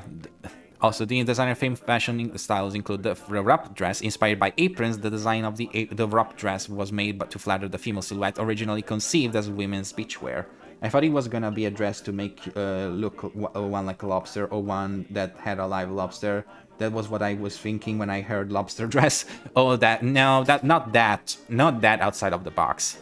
You have to wait a little more for that. And here's also another thing that she made famous: clothing with visible zippers. Until that period, zippers were hidden or they had like button openings or corset lacing. The zippers were hidden was a key feature of their fashion design. They were made of some sort of plastic, bold and clunky, visibly clasping dress necklines and running down sleeves, dresses, and even skirts. She designed were. I'm back. Wi-Fi went out. Oh, we were just talking about Elsa Schiaparelli. We were just talking about this surreal queen. Like, again, lobster dress, dress with dresses, and the shoe hat. Again, I'm truly a visionary. Then we have Jean Lanvin, which, oh yeah, this was where empire lines were more prominent. And robe the style, the Buffon style clothing of a larger woman, a design that became her signature piece. Oh, and also this one, Paul Poiret. I actually studied Poiret when I was in school, and he was famous for having a more for introducing a more Asian influence flair to the designs. So we have a lot of also more yeah, lobster dress. Yeah, we also have some patterns and silhouettes that are more influenced by Arabic and Asian concepts and designs. We have pleated dresses, we have tunics, we have lampshade things, harem pants, turbans. Jean Pateau, the one who made more sportswear and more short and kind of business outfits. And let me see. Oh no. But yeah, and also if we go down on this page of Vogue that talks about the 20s, how did the 1920s help to make the roaring 20s roar? Bernice had bobbed the hair. French tennis star Suzanne Lenglen was fueling the sportif craze. That's the name of the sportswear wave that was sweeping the 20s. The sportif craze. The taste for all things Art Deco. Art Deco was also another thing, of course, that we think about when we think of the 1920s. Is the Art Deco carried over into fashion, and Chanel had slipped women into something more comfortable. The little black dress that we talked about earlier. Sorry for the. Hold on. William Willis. And again, I'll look at these old illustrations that are so stunning. I love these illustrations. Okay, so yeah, this is another thing. This is another thing. Because of the fact that women were embracing more of their bodies, more freedom, and etc., they were also featuring a lot more of a different aspect of femininity, which was the more masculine aspect of femininity. Not full on like menswear. They weren't fully wearing men clothing at this time yet, but they were wearing a lot more male adjacent or boyish features, like, you know, silhouettes and necklines and, you know, shapes also. If you can see, also that's where also the shorter hair was also giving more boyish. So that's kind of like the start of the tomboy idea, kind of. Which is again here is also called the Le Garçon, basically. Oh, and the bob, which is probably one of the more iconic hairstyles, which was Bernice Bob before cemented the bob as the do of the decade in his much-read short story Bernice Bobs Her Hair. The bold were test driving the cutting-edge look. In 1915, dancer Irene Castle, who purportedly cut her hair for ease following a surgery, kept her ear-length hair in place on a headband across her forehead. It was such the distinctive look that it came to be known as the Castle Band. Other memorable bobs belong to the vampy silent film star Louise Brooks, whose angular jet black bob stole hearts in 1920s Howard Hawks film A Girl in Every Port, and Josephine Baker, who is when I looked at picture of Josephine Baker, I was just stunned by her beauty. We are going to talk about her a little bit, but yeah, again, as we talked about, the skirt hemlines were getting higher and higher, showing more of the leg, and also the flapper style, because of course people think of flappers when they think of the 1920s. Think of the descriptor of flapper as being synonymous with trendy. The flapper look was the prevailing trend, and flappers were those girls who dressed the part. But it's a term with a bit of a backstory, because I didn't know actually. Of course, people think of when they call flappers because they dance around and they're dresses with a lot of beads and fringes and a lot of flouncy fabric will, flap around when they dance the twist and all those different dances that they dance in like clubs and speakeasies. But as this says, other twist flapper to Victorian term used to describe young prostitutes. Again, the word of the day apparently is prostitutes, because everything goes back to prostitutes apparently somehow. But yeah, people used to think that flapper was a term for prostitute, but it took some consideration to rebrand flapper. Flapper carries no stigma. Yeah. Yeah. So yeah, it was more so it's either because of the flapping of the fabric or because it was associated with prostitutes in the Victorian era.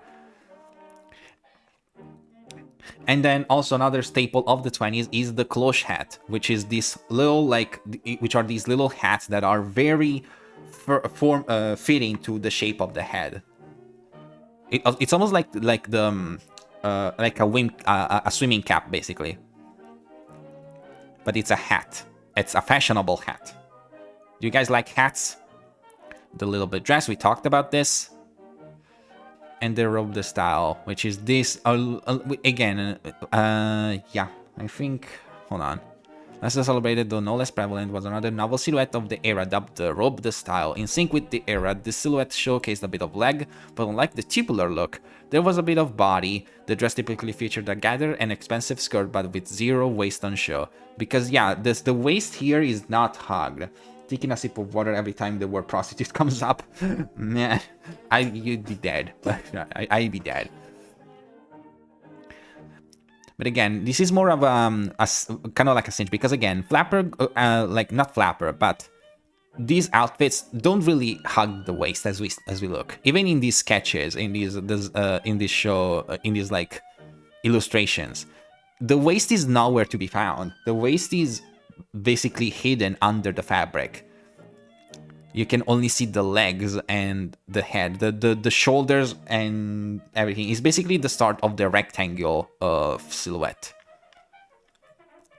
The dress typically featured French courier Jean Lanvin is more associated with the robe, the style, but she was one of the many designers who had offered girlish alternative to the boyish La Garçon look. So yeah, this is for those who liked the basically more open version of the Garçon looks, but a little bit with a bit more flair, with like an older style, like a more more akin to what the Victorian gowns will look like. And again, top designers of the era, of course, Chanel, Schiaparelli, Lanvin, Colosuer, Jean Petot, Madeleine Vionnet, Madame Cherie, Paul Poiret, Norman Hartnell, Sonia Delaney, Jane Regni, and Jean Paquin and Primet. I looked up all these designers the other day, and there's some that are so interesting. Like, okay, we talked about these already, and also this guy. Let me see. If you look up these people,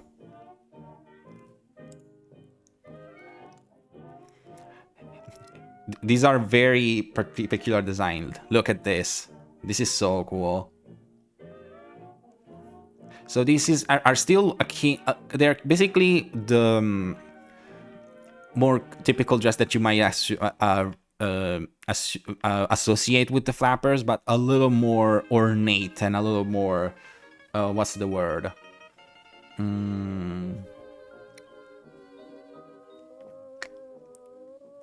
Hard to describe, but then let me see.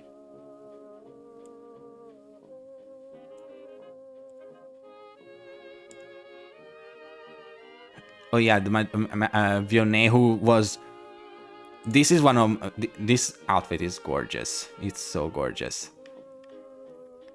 These are more. I guess you can call them more, sensual, basically, and more also a little bit more editorial because they were less, typical of the quote unquote stereotypical thing, and also they were a lot of draping and kind of like almost Greek inspired.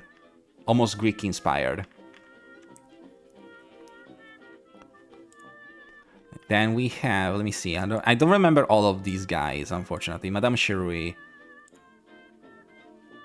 this who was also a Gibson girl, so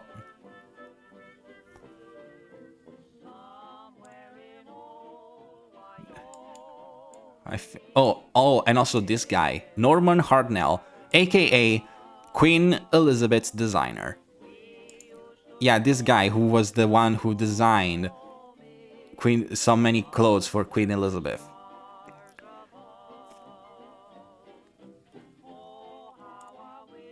And then other designers that have made something. When it comes to menwear, basically everything was kind of like the same as menswear. Menswear from the 1800s to the late 1800s to the 1920s to even more.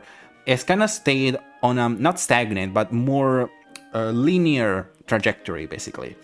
And so the suits were still there, the hats were still there, the mustaches were maybe a little bit still there, but by the 1920s there were also a lot more casual wear. So you can see a lot shorter pants.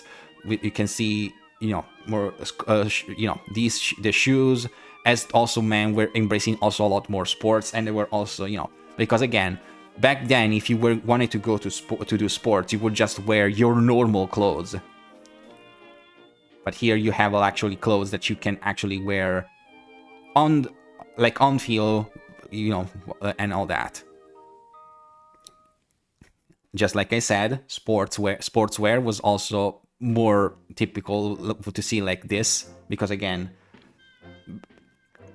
and of course the jazz, because again, also in the 20s, jazz, and also the prohibitionism, because of course in the 1920s we couldn't get liquor and all that, and that's where also did the speakeasies and all the quote-unquote stereotypical things that you might associate with the 20s show up. So the alcohol, the jazz, the lounges, the smoke.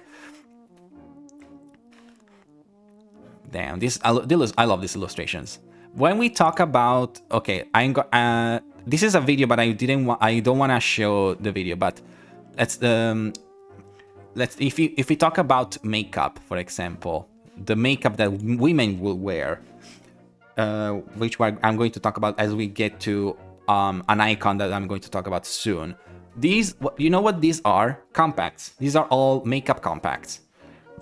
And this is one of my new favorite channels, Erin Parsons, who is a makeup artist and a vintage collector. She has an incredible collection of vintage makeup and also vintage perfumes, vintage body care and skincare products, and it's fascinating.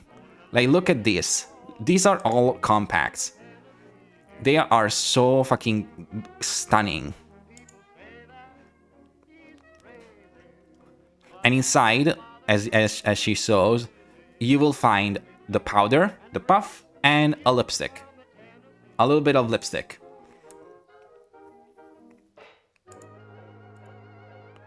Look at this. This is a compact. Do you know how, like, look at this. Look at this. Look at this. It's stunning. It's stunning. Look at me. Look at my place. Look at my. But hold on. Okay. But again, these are all compacts again. And here's the thing. Look at that. They will have a chain for you to carry around on your wrist.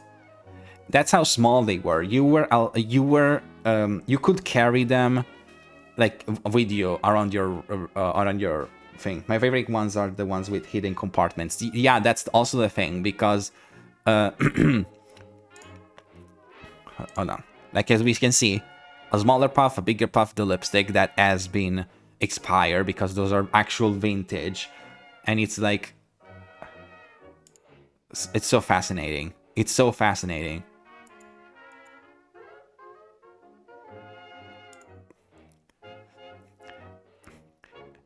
It is so interesting. Look at this one. And the fact that they will also come with a matching lipstick case. But anyways. What would the faces look like? Of course, when we think of the 1920s, we think of a particular face when it comes to makeup. We think of things like this. Here, for example, let's take a look at these people, for example. So who am I looking at right now? That is, hold on, my throat. That is Gloria Swanson, for example. Because as I said earlier in the other, earlier before, the 20s is also the age of the booming industry of cinema. This is where silent movies show up, and all the Hollywood stars start to make their big entrances into the mainstream media and into the books of iconic people, basically. And among those icons, besides the designers, of course, the actresses that we see are, of course, Gloria Swanson, for example. This is Schiaparelli. I decided to include her as well. This is Chanel, which is also, again, and Clara Bow.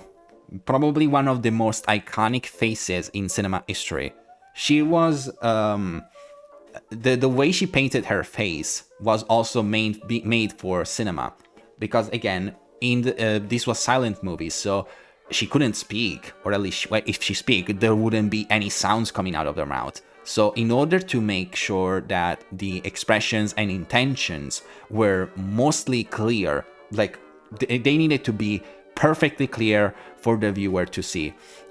Her makeup would be very graphic and made for, again, cinema. So her lips will be a very bold red, so that they would be seeable and with the camera. Because otherwise, if she didn't have a lipstick, the mouth would have looked gray. And her brows, her signature brows, that were very short, very thin, and basically on the edge of her brow bone. So every time she would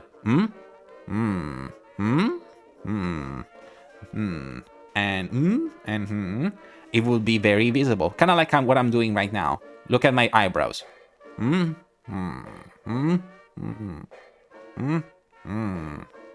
See, that is the reason why her makeup has been like that. And also, again, yeah, but yeah, her face is so iconic. Also, she's so round, and I'm surprised that there's I don't know, it's just so fascinating. It's just so fascinating. Then we have, let me see, oh, hold on, what's her name? Fuck.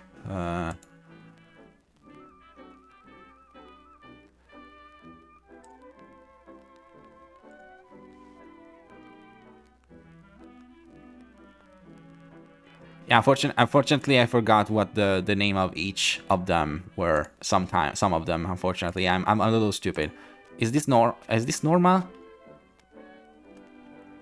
Hold on. I'm gonna come back to her. I'm gonna come back to her. Don't worry. I'm gonna come back to her.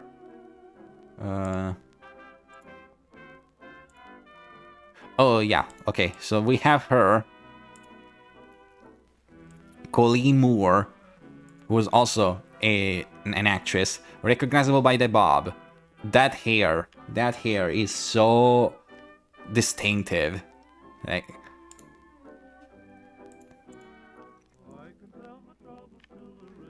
but again, the hair was shorter. Some people will wear it in bob. Some people will wear it in curl, in a little bit of a curl. Or we have those the famous finger waves, which I'm going to show a video, and not a video, but it's so interesting to because hold on, let me look this up. Hold on. Hair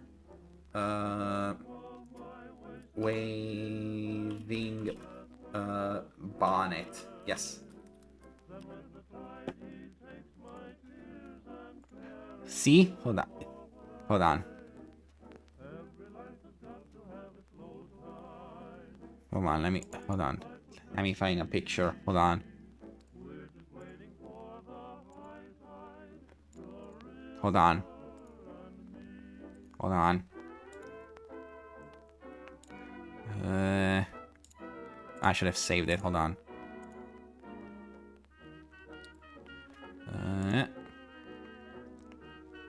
No. What the fuck? What is this? Hold on. What is all these notifications? Hold on. Getting sorry. I'm getting a little bleh.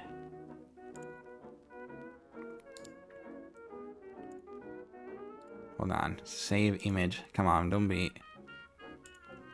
Okay, well, I'm gonna have to share the picture. Hold on. Okay, so hold on, where is it? Here we go. So look at this. Hair waving bonnet. This is how they will get their finger waves. It's through these hair weaving bonnets, where you will wear it. She shows a tutorial on how to do it. So basically, you will you put this on your wet hair, and you will pick like a stick, and you will still up. Okay. Oh, sorry. Hold on. Okay. Sorry, I forgot about it. But see, this is a hair weaving bonnet. You will wear it when your hair is wet, and you will put a stick in each section and lift your hair a little bit until it's a little, you know, what's the word? There's a little lift and a little wave, and boom, you will appear with a finger wave. Let me see. Hold on. Does she have a short? Hold on. You know what? Let's look at her video. It's meant to give you that look of finger waves. Still in the original box, and it even came with instructions, so we have to try this. First step is to dampen the hair. Very carefully putting this on because it's falling apart and I don't know if it's gonna last. You're meant to tie it under the chin, but as you can see, she's literally hanging on by a string. So I'm gonna add a shoelace. I can tie it that way. Locked in place. Now it came with this stick, and you're supposed to take this stick and lift the hair from the scalp. And this should give you a kind of Marcel wave. I think I've developed a system. Oof, this is actually a little harder than it looks, but definitely not as hard as actual finger waves. It's done. It's the best that I can do. I think a bobbed hairstyle would work best for this. I have to let my hair dry, and it says here this is perfect for a housewife, so if you want to go vacuum the floor, you can wear your bonnet. Oh, yeah. And I think that's what I'm gonna do. I'm gonna go clean my house. So I'll be back in a couple hours and hope this works.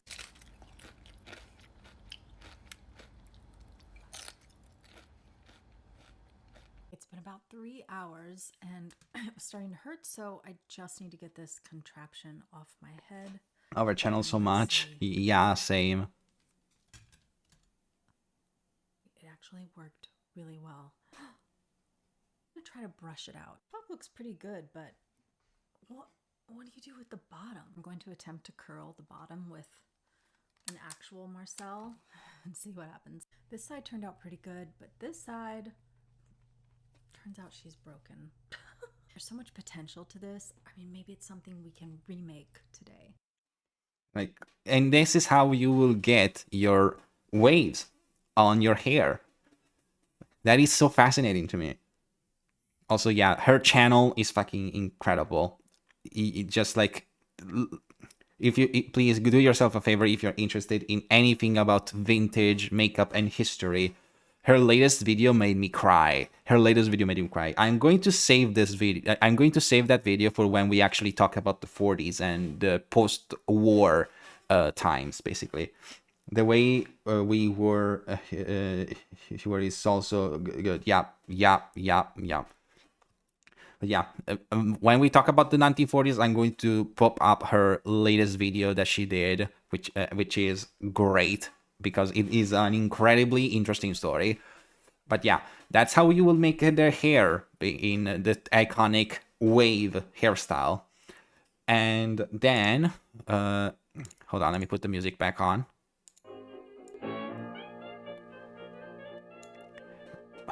As I said, we all have these other icons, as again, Colleen Moore, Joan Crawford, famous for movies like Daddy, Mommy Dearest, and What Happened to Baby Jane,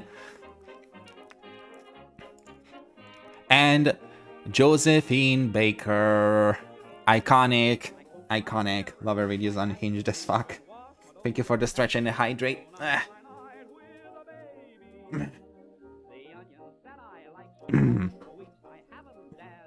But yeah, Josephine Baker, who is a famous cabaret dancer, who became famous because, for number one, she's African American. She's African American. She is a beautiful woman, and she became famous because of her. Because of the hairstyle that she wear most of the time, which is the very pressed on and slicked baby hair like that. You know, I think I have a picture of it somewhere, but we also have, hold on, here she is. We also have the iconic banana dress, the banana skirt. This is also what Josephine Baker is known for, the banana skirt, for her little numbers that she does. In fact, I think there's even a pony in My Little Pony, which is supposed to be a reference to Josephine Baker. Yeah, can you believe that? A burlesque dancer made its way into as a My Little Pony reference. You know that, you know how, you know they made it good when you are into even cartoons reference use. And then we have one of my favorite icons, Marlene Dietrich. She is famous for her, I guess, more masculine attires, and aside of course the. Oh wait, I think I understand. Okay, I think. Hold on.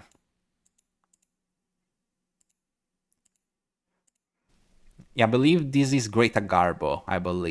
I think this might be Greta Garbo. But yeah, anyways, which was also an actress and the rival for Marlene Dietrich. And yes, it's Dietrich, not Dietrich. Apparently, it's a soft C, not a hard C. Not even like a K, a C, a ch, like church. So Marlene Dietrich. Again, she's famous for wearing more masculine clothes on her during her pictures, but and also one of the other things that she was famous for was her endless beauty and endless youth, which apparently was basically the reason for the beauty was the face tapes. She used face tapes on her face to yank the skin and basically get rid of wrinkles and all that. But if you look at other pictures of Marlene Dietrich, she's stunning. Hold on.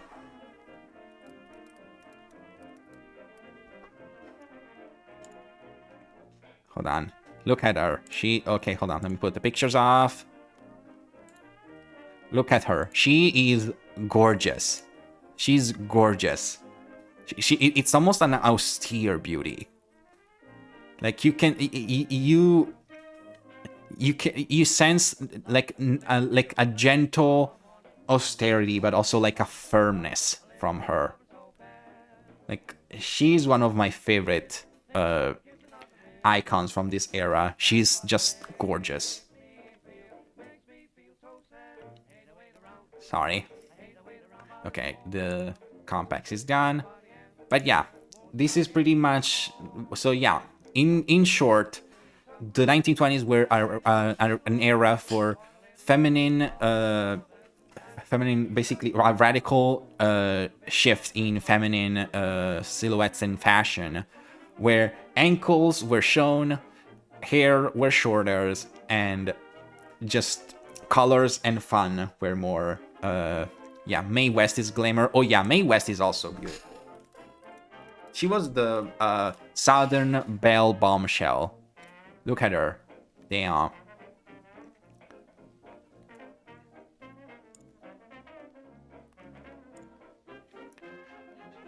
Yeah, the Southern Belle.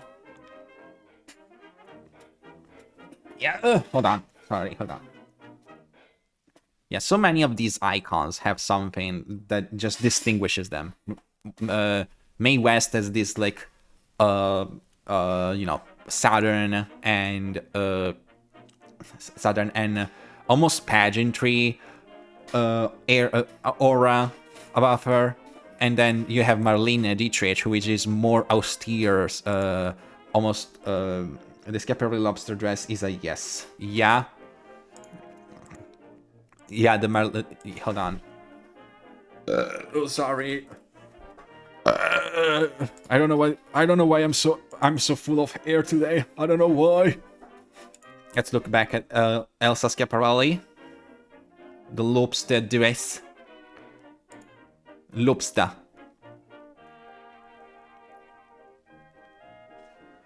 Lobster. Hold on. Oh no. Elsa, the nemesis of Coco. Yeah. Yeah, they were rivals. Ow, ow, head itchy. Good rivalry is good business. Yeah. Rivalry is good for business. For business and for bismuth. But anyways, but yeah, that's pretty much the what we can expect from that's pretty much the round. So yeah, shorter hemlines, shorter hair, more Asian inspired and influence to some design. We have the start of basically what people assume is just the normal Asian dress. And her association with the surrealist artist was commendable for the fashion industry too, but more in the artsy side. Yeah. And also Coco Chanel was a Nazi. That's another reason to side with Elsa besides instead of Coco. But whatever. But yeah, I think the only good way to actually stop. We stand Elsa. I think the good way for us to stop, well, basically finish the lesson. Then our surrealist fashion icon, yeah, is I think the only good way to end the lesson is by hold on. Is by drawing something ourselves.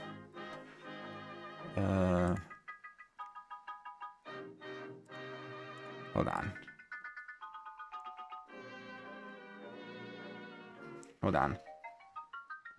Let me try. I'm trying to load.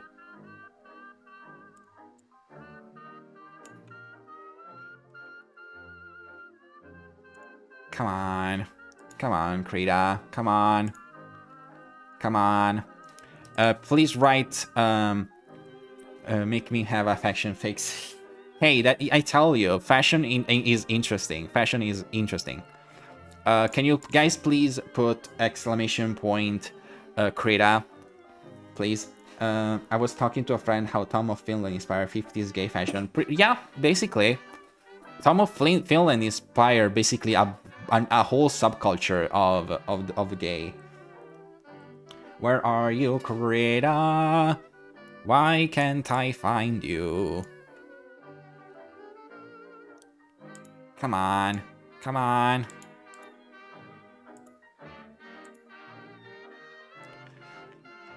Hold on. Where is it?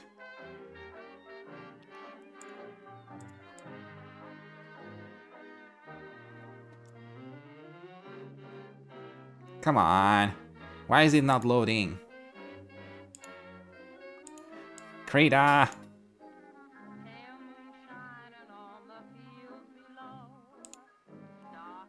Ow!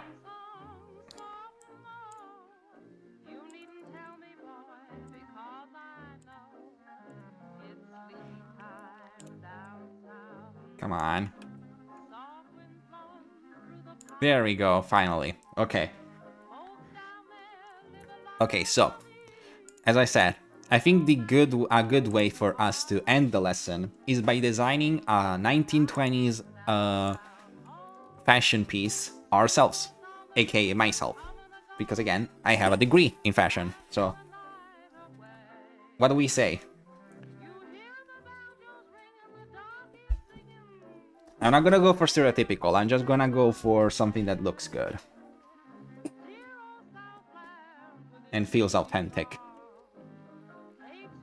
I basically, fashion almost became my initial degree, but I chickened out. Oh no. I mean, I understand why fashion can be a little bit intimidating, especially for me, because I mean, I didn't go on with fashion for my final, like, college degree, because the fashion industry is a bit, complicated. Okay, so let me look. Instead, I got a fine arts as a degree. That's still good, though. That's still lovely.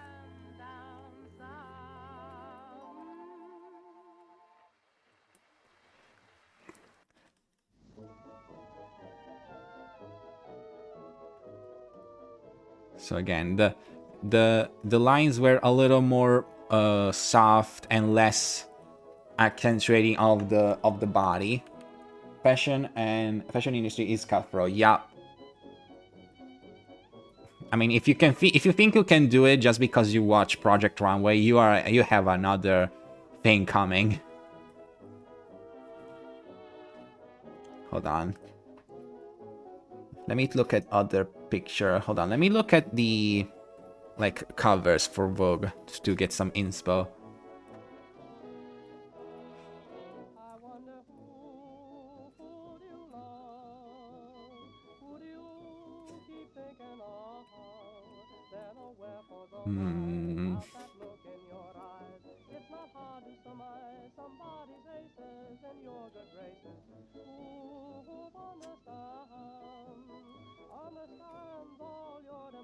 So let me get my ramble on this one. So fashion. Yeah. What is it? What is it? Oh wait, I forgot to put my tablet up. Hold on. Da da da da da da da. There we go. The industry is ever evolving to fit a certain type of criteria, and even that criteria is ever evolving or changing, be it a personal criteria or social one or art one. Yeah, basically, fashion changes with opinions, and opinions change with fashion. That's basically the way the only way you can put it. They change each other, basically.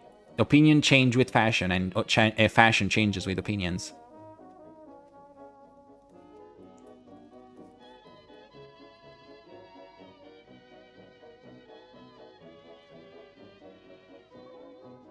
A little collage hat. So if people think that this will last forever, it needs to be something worldwide, impactful, and not just, oh, I saw something and I wanted to recreate it with a twist. Yeah.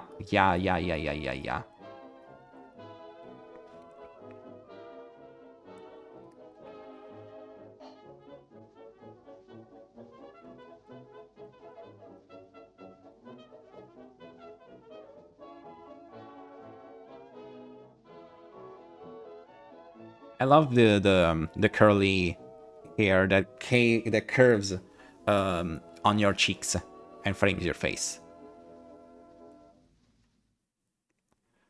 Also, the lips were also, I didn't say this, but the lips were also exaggerated. They were much what's the word?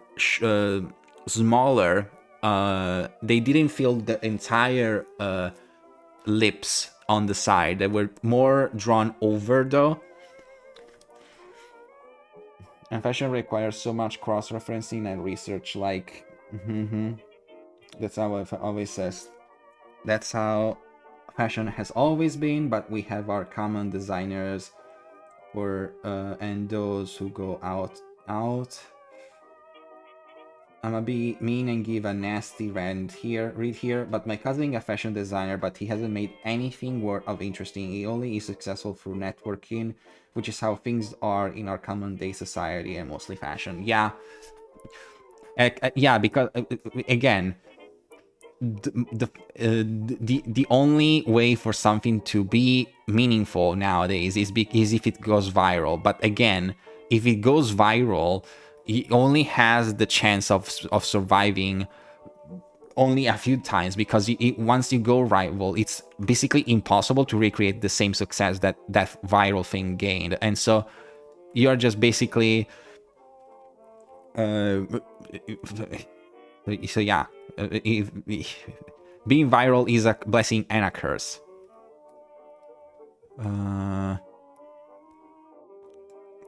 I'm struggling to decide the neckline.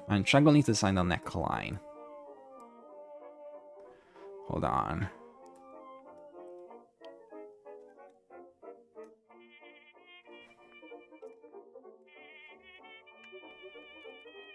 Okay, I think I know what I want.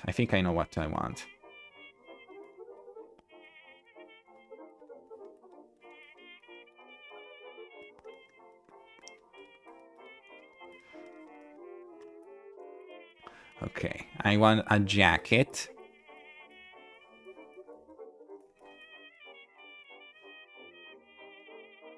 I think half of the appeal for me it's the combo of thick bulky jacket and a really thin skirt.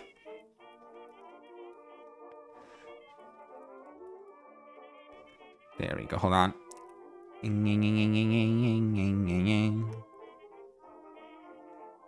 There we go. Okay, so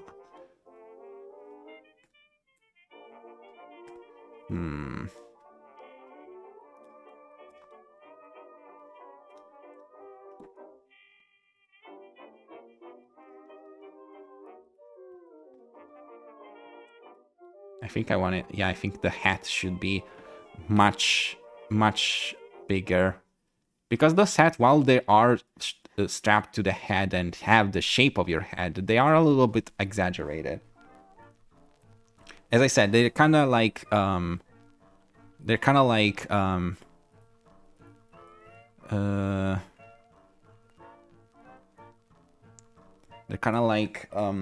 basically swim caps.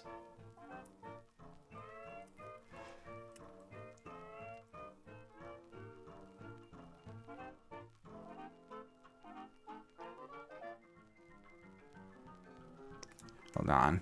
Fuck. I have too many windows open.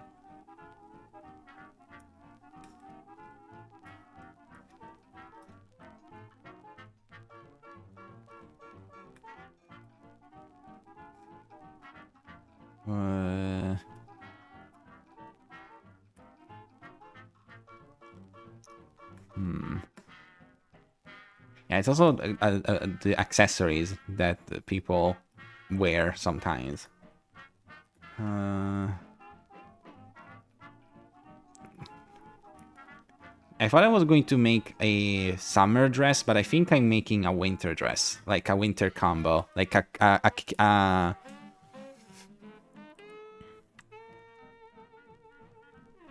no, stop it. No, no, no.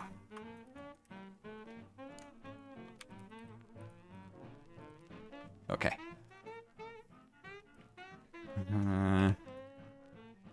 The neckline is giving me the most trouble because I don't know what I want to do.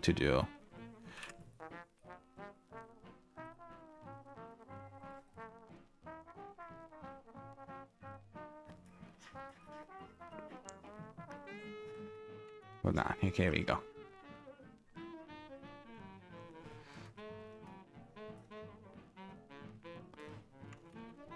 Okay, hold on. I'm going to make a little wrappy action, a little,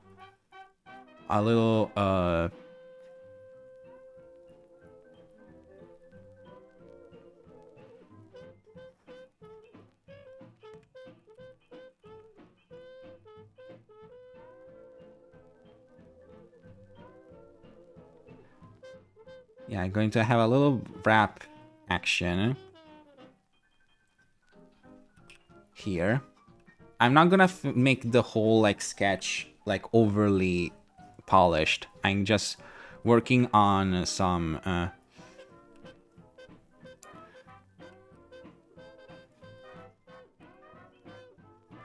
hold on.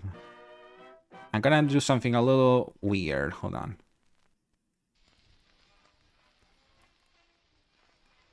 A little knot.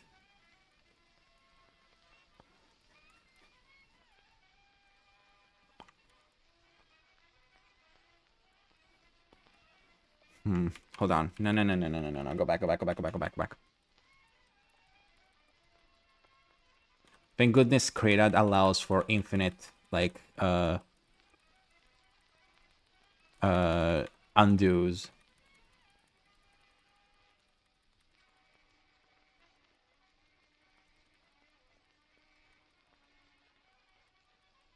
This is why I also love it way more than fucking Adobe. Fuck you, Adobe. Okay, so I'm going to do a little knot and have a bunch of different layers of like knots here and have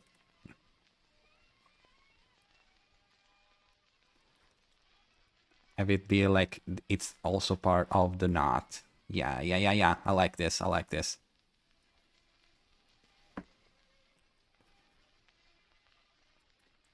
This is I like this.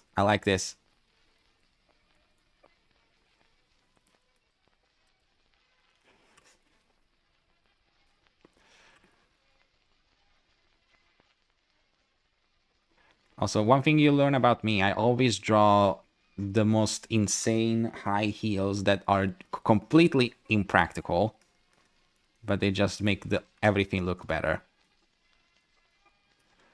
Yeah, the classic, you know, I don't know what's the name of this kind of shoes, just with a strap, with a ankle strap.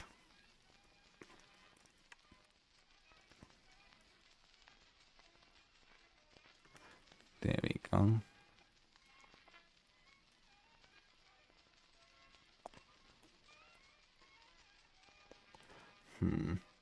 Hold on, I need it to be a little straighter. It looks the shoe looks weird. Hold on.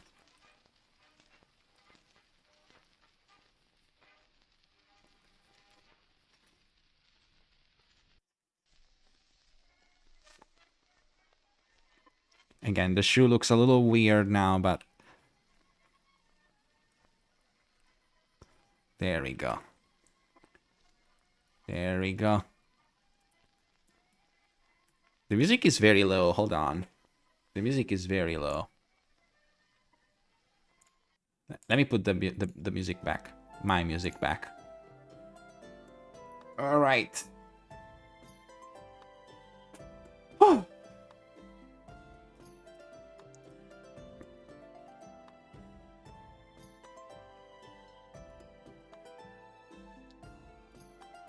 There, yes.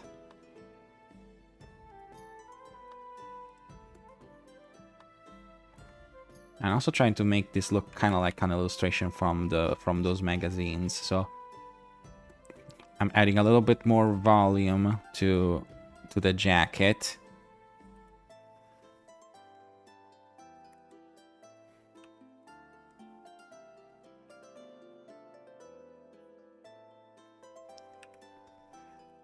But yeah, we're almost done with this little like sketchy sketch.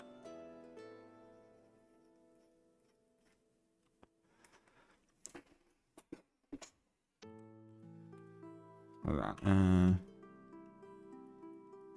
Also, one thing, when I draw sketches for fashion, I don't tend to draw the face.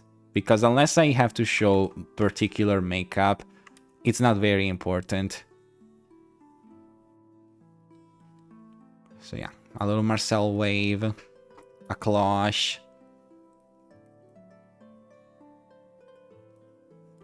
With a little statement, like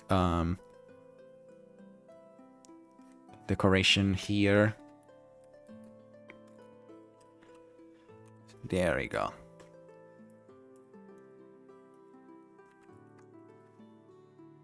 What do we color? What color do you think we should use? Oh, I used the fucking...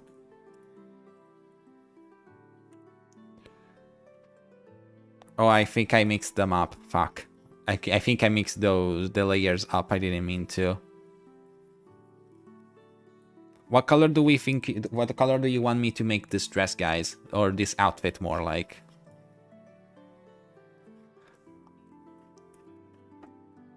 Choose a color for me. You know, guys, I can't make decision. I can't possibly make decisions. I'm not good at making decision.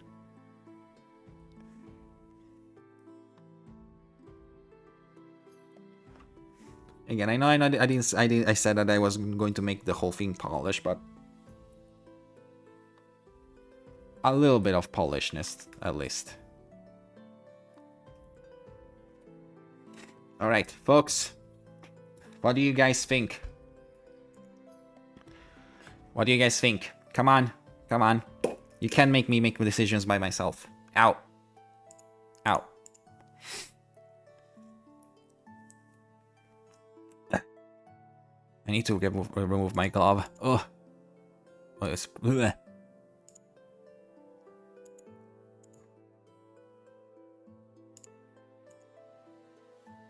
Hmm. Hmm. Hmm. Hmm. Hold on.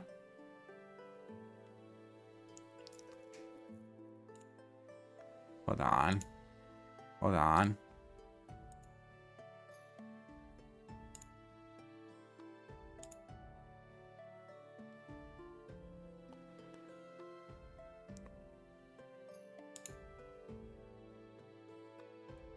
Okay. I forgot to promote the 200 follows, I think. Don't worry. You can post it anywhere. And also thank you for making it. It's very fucking cute. I'm honored. All right, but yeah, what kind of color do I pick for this?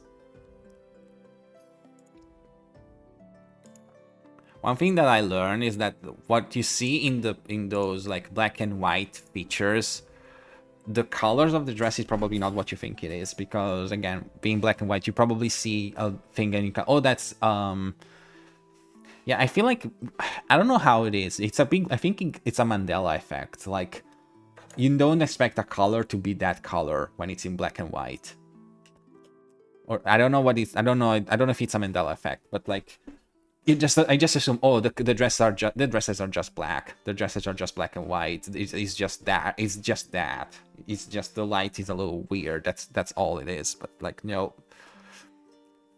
I look up a GIF for the 1920s, and it's like, oh yeah, a dress, and then oh, it turns into color. Oh, it's green. I didn't expect that to be green. Why is it green? I don't know, but it is green. Okay, so you know what? Random color generator it is. Random color generator. Color generator.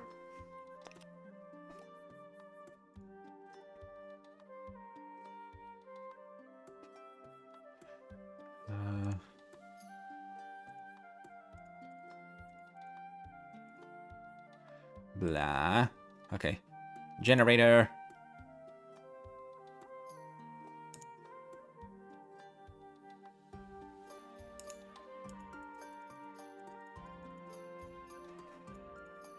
Okay, so. Huh. Okay, I was not expecting these greens.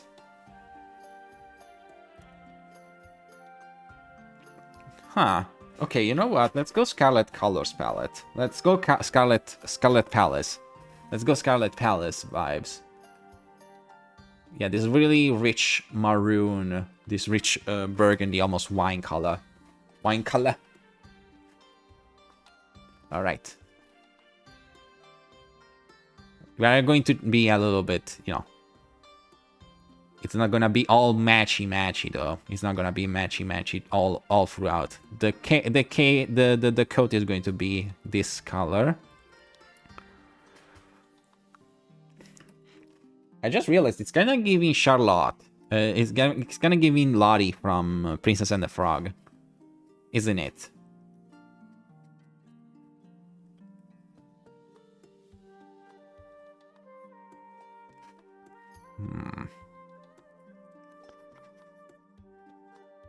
No, hold on. I need this a little darker, maybe. Yeah.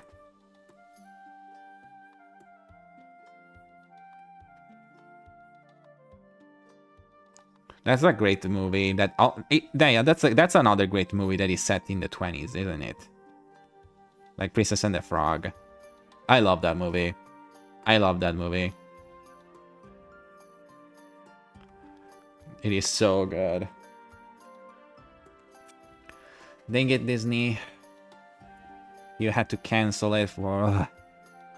You had to cancel the sequel series. Fucking damn it.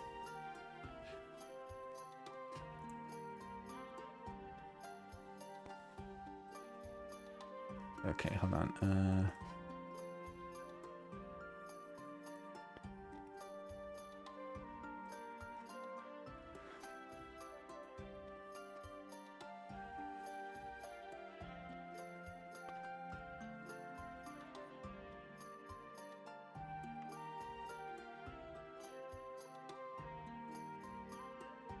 Okay.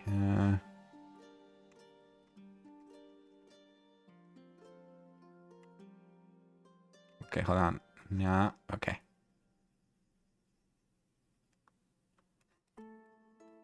Yes, okay.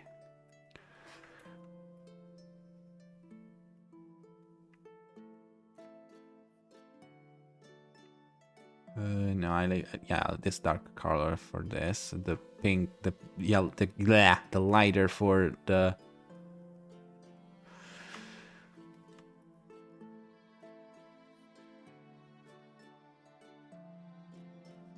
No, I think it should be, yeah, all on one color. Okay, I think I think I got it. Okay. So pink on few of these, and the other color, the other pieces. Okay, yeah, I like this. I like this more. I like this more. I think she's going to look good with every skin color though. I feel like she's gonna look good either as a white girl or as a brown girl. Oh, the brown is gorgeous on that color. Oh.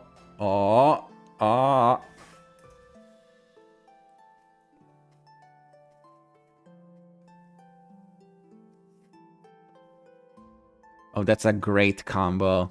Pink and I swear, dark colors, dark skin people look good in every color. It's insane. It's insane. I'm jealous. I'm jealous.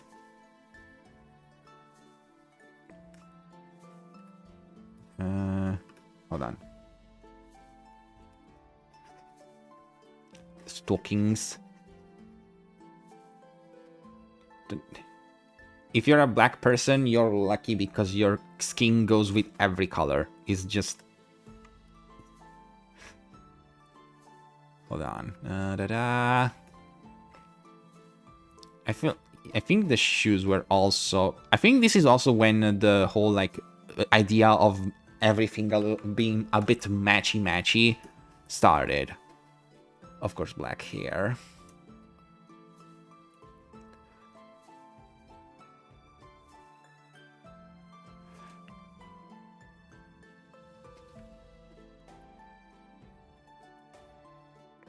Oh, this is cute. This is very cute. Okay, I'm gonna just make a short amount of shadows. Just so the dimensions are a little clearer.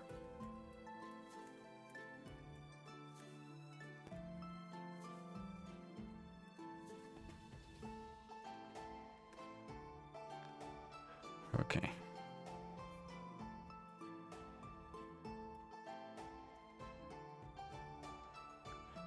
There we go.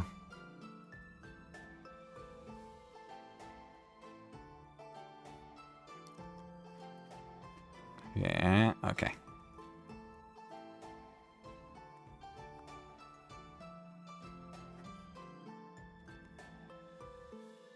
There, okay.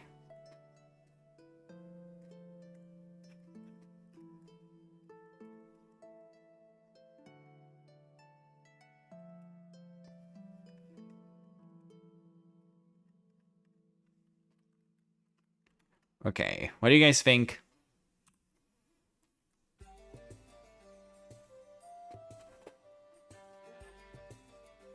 What do you guys think? Yeah,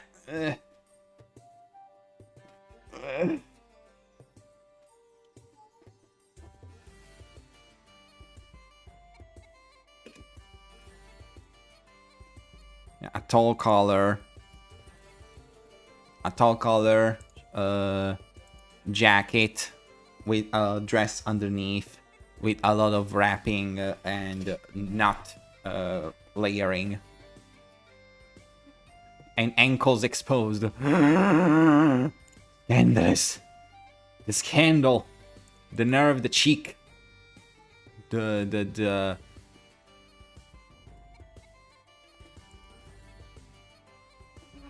Okay, what do you guys think? What do you guys think?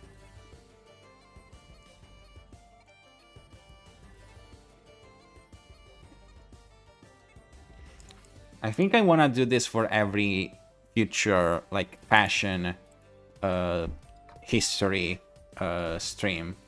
I want to talk about... I want to make a little outfit inspired by the era. Not accurate, just inspired. What do you guys think? What do you guys think? What you think? What you think? What you think? What you think? What you think? What you think? What you think? What you think? What you think? What you think? What you think? What you think? What you think? What you think? What you think? What you think? What you think? Hold on. Wait. Oh yeah, sorry. Yeah, oops. Sorry. Didn't mean to do that. Didn't mean to do that. Okay. How long have we been streaming? Almost 3 hours. Okay. Okay, guys. Guys, listen.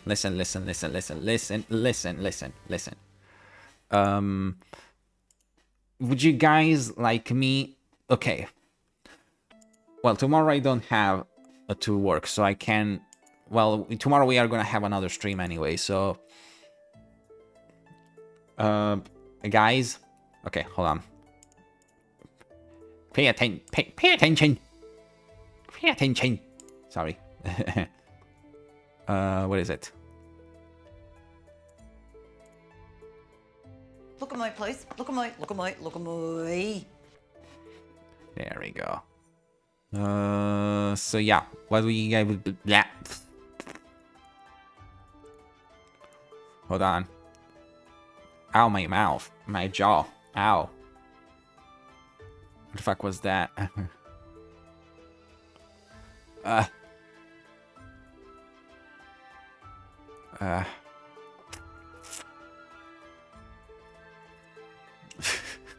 Okay.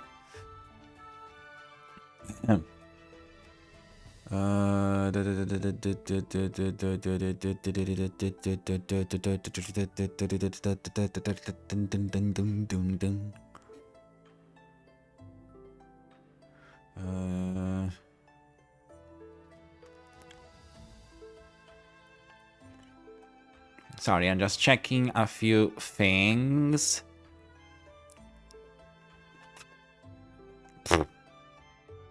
Sorry, saw something funny. But yeah, okay. So, la la la la la la la la. Okay, guys, wake up, guys, wake up, Dex! Ow. Okay, that was way too loud. I don't know if I wanna okay, the sketch is done. Actually, let me screenshot. Let me screenshot. Ow. What on earth is that? Tiramisu. But yeah. Where did that come from? I think I'm losing my mind because I don't remember the trajectory of the tiramisu being like that. But oh well. What am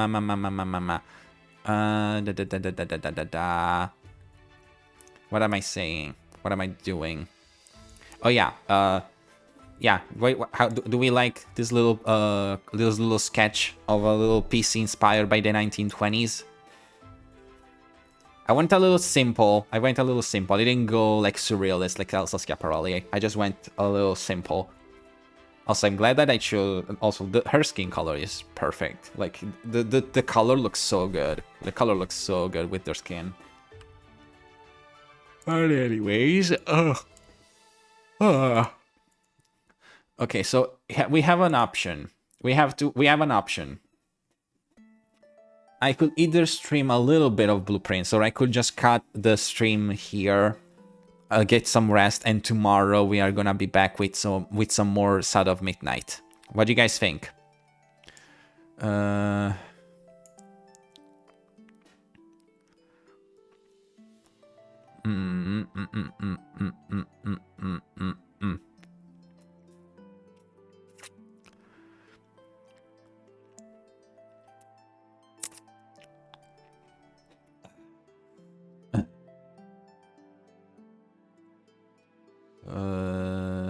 Okay. Yeah, I think I'm going to save it.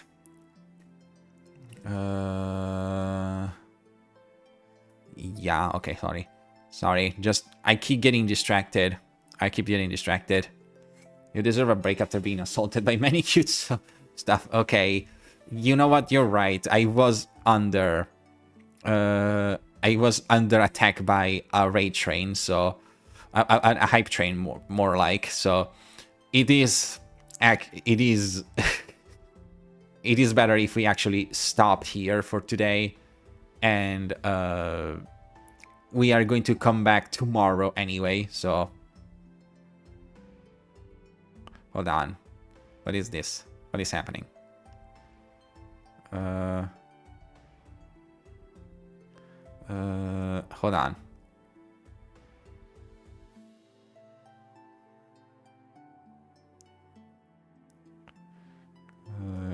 on. Hold on. I'm checking something.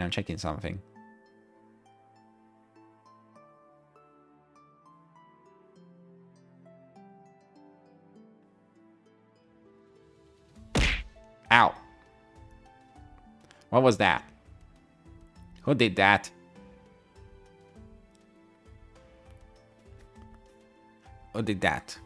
Who was that? Hold on. What? Okay, sorry. Okay, let's see. But yeah, this was fun. I had fun. Ooh, sorry. I was almost went flying off my chair. But yeah, I like this. I enjoyed talking about fashion of the past. And actually, hold on, let me go to the close-up. There we go. And yeah, I'm looking forward to having another teacher Turil moment in the future. So yeah, I'm sorry, but yeah, in the if you guys have a specific decade or era of fashion that you guys would like for me to talk about in the future, just make it out in the comments, in the chat, and also on the Discord, !Discord if you want to join the Discord. And in the meantime, let's see, who do we go to?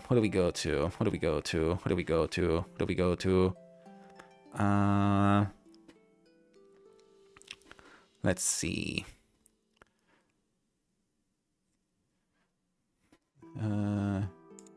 Let's raid. We haven't raid. No, let's raid. Let's raid. Let's raid Joel. Let's raid Joel. Porcelain maid. Alright. Porcelain maid. Alright. Okay, as for us, thank you guys so much for joining me, and so much fucking incredible. Like, it's insane for me that we got a fucking hype train at level 4. I am beyond grateful. And so, for us, we are going to be seeing each other again tomorrow for another stream of South of Midnight. I want to finish this game before the end of April. So, thank you guys so much for joining me today at the Scarlet Palace for this little experimental stream. I thank you guys so much. I love you. I appreciate you. I cherish you. And I can't be more thankful for you guys. All right. In the meantime, remember, guys, to take care. And as always, to keep flexing. All right, folks. I will see you guys tomorrow. Thank you so much and have a great night. Thank you. Mwah. Bye.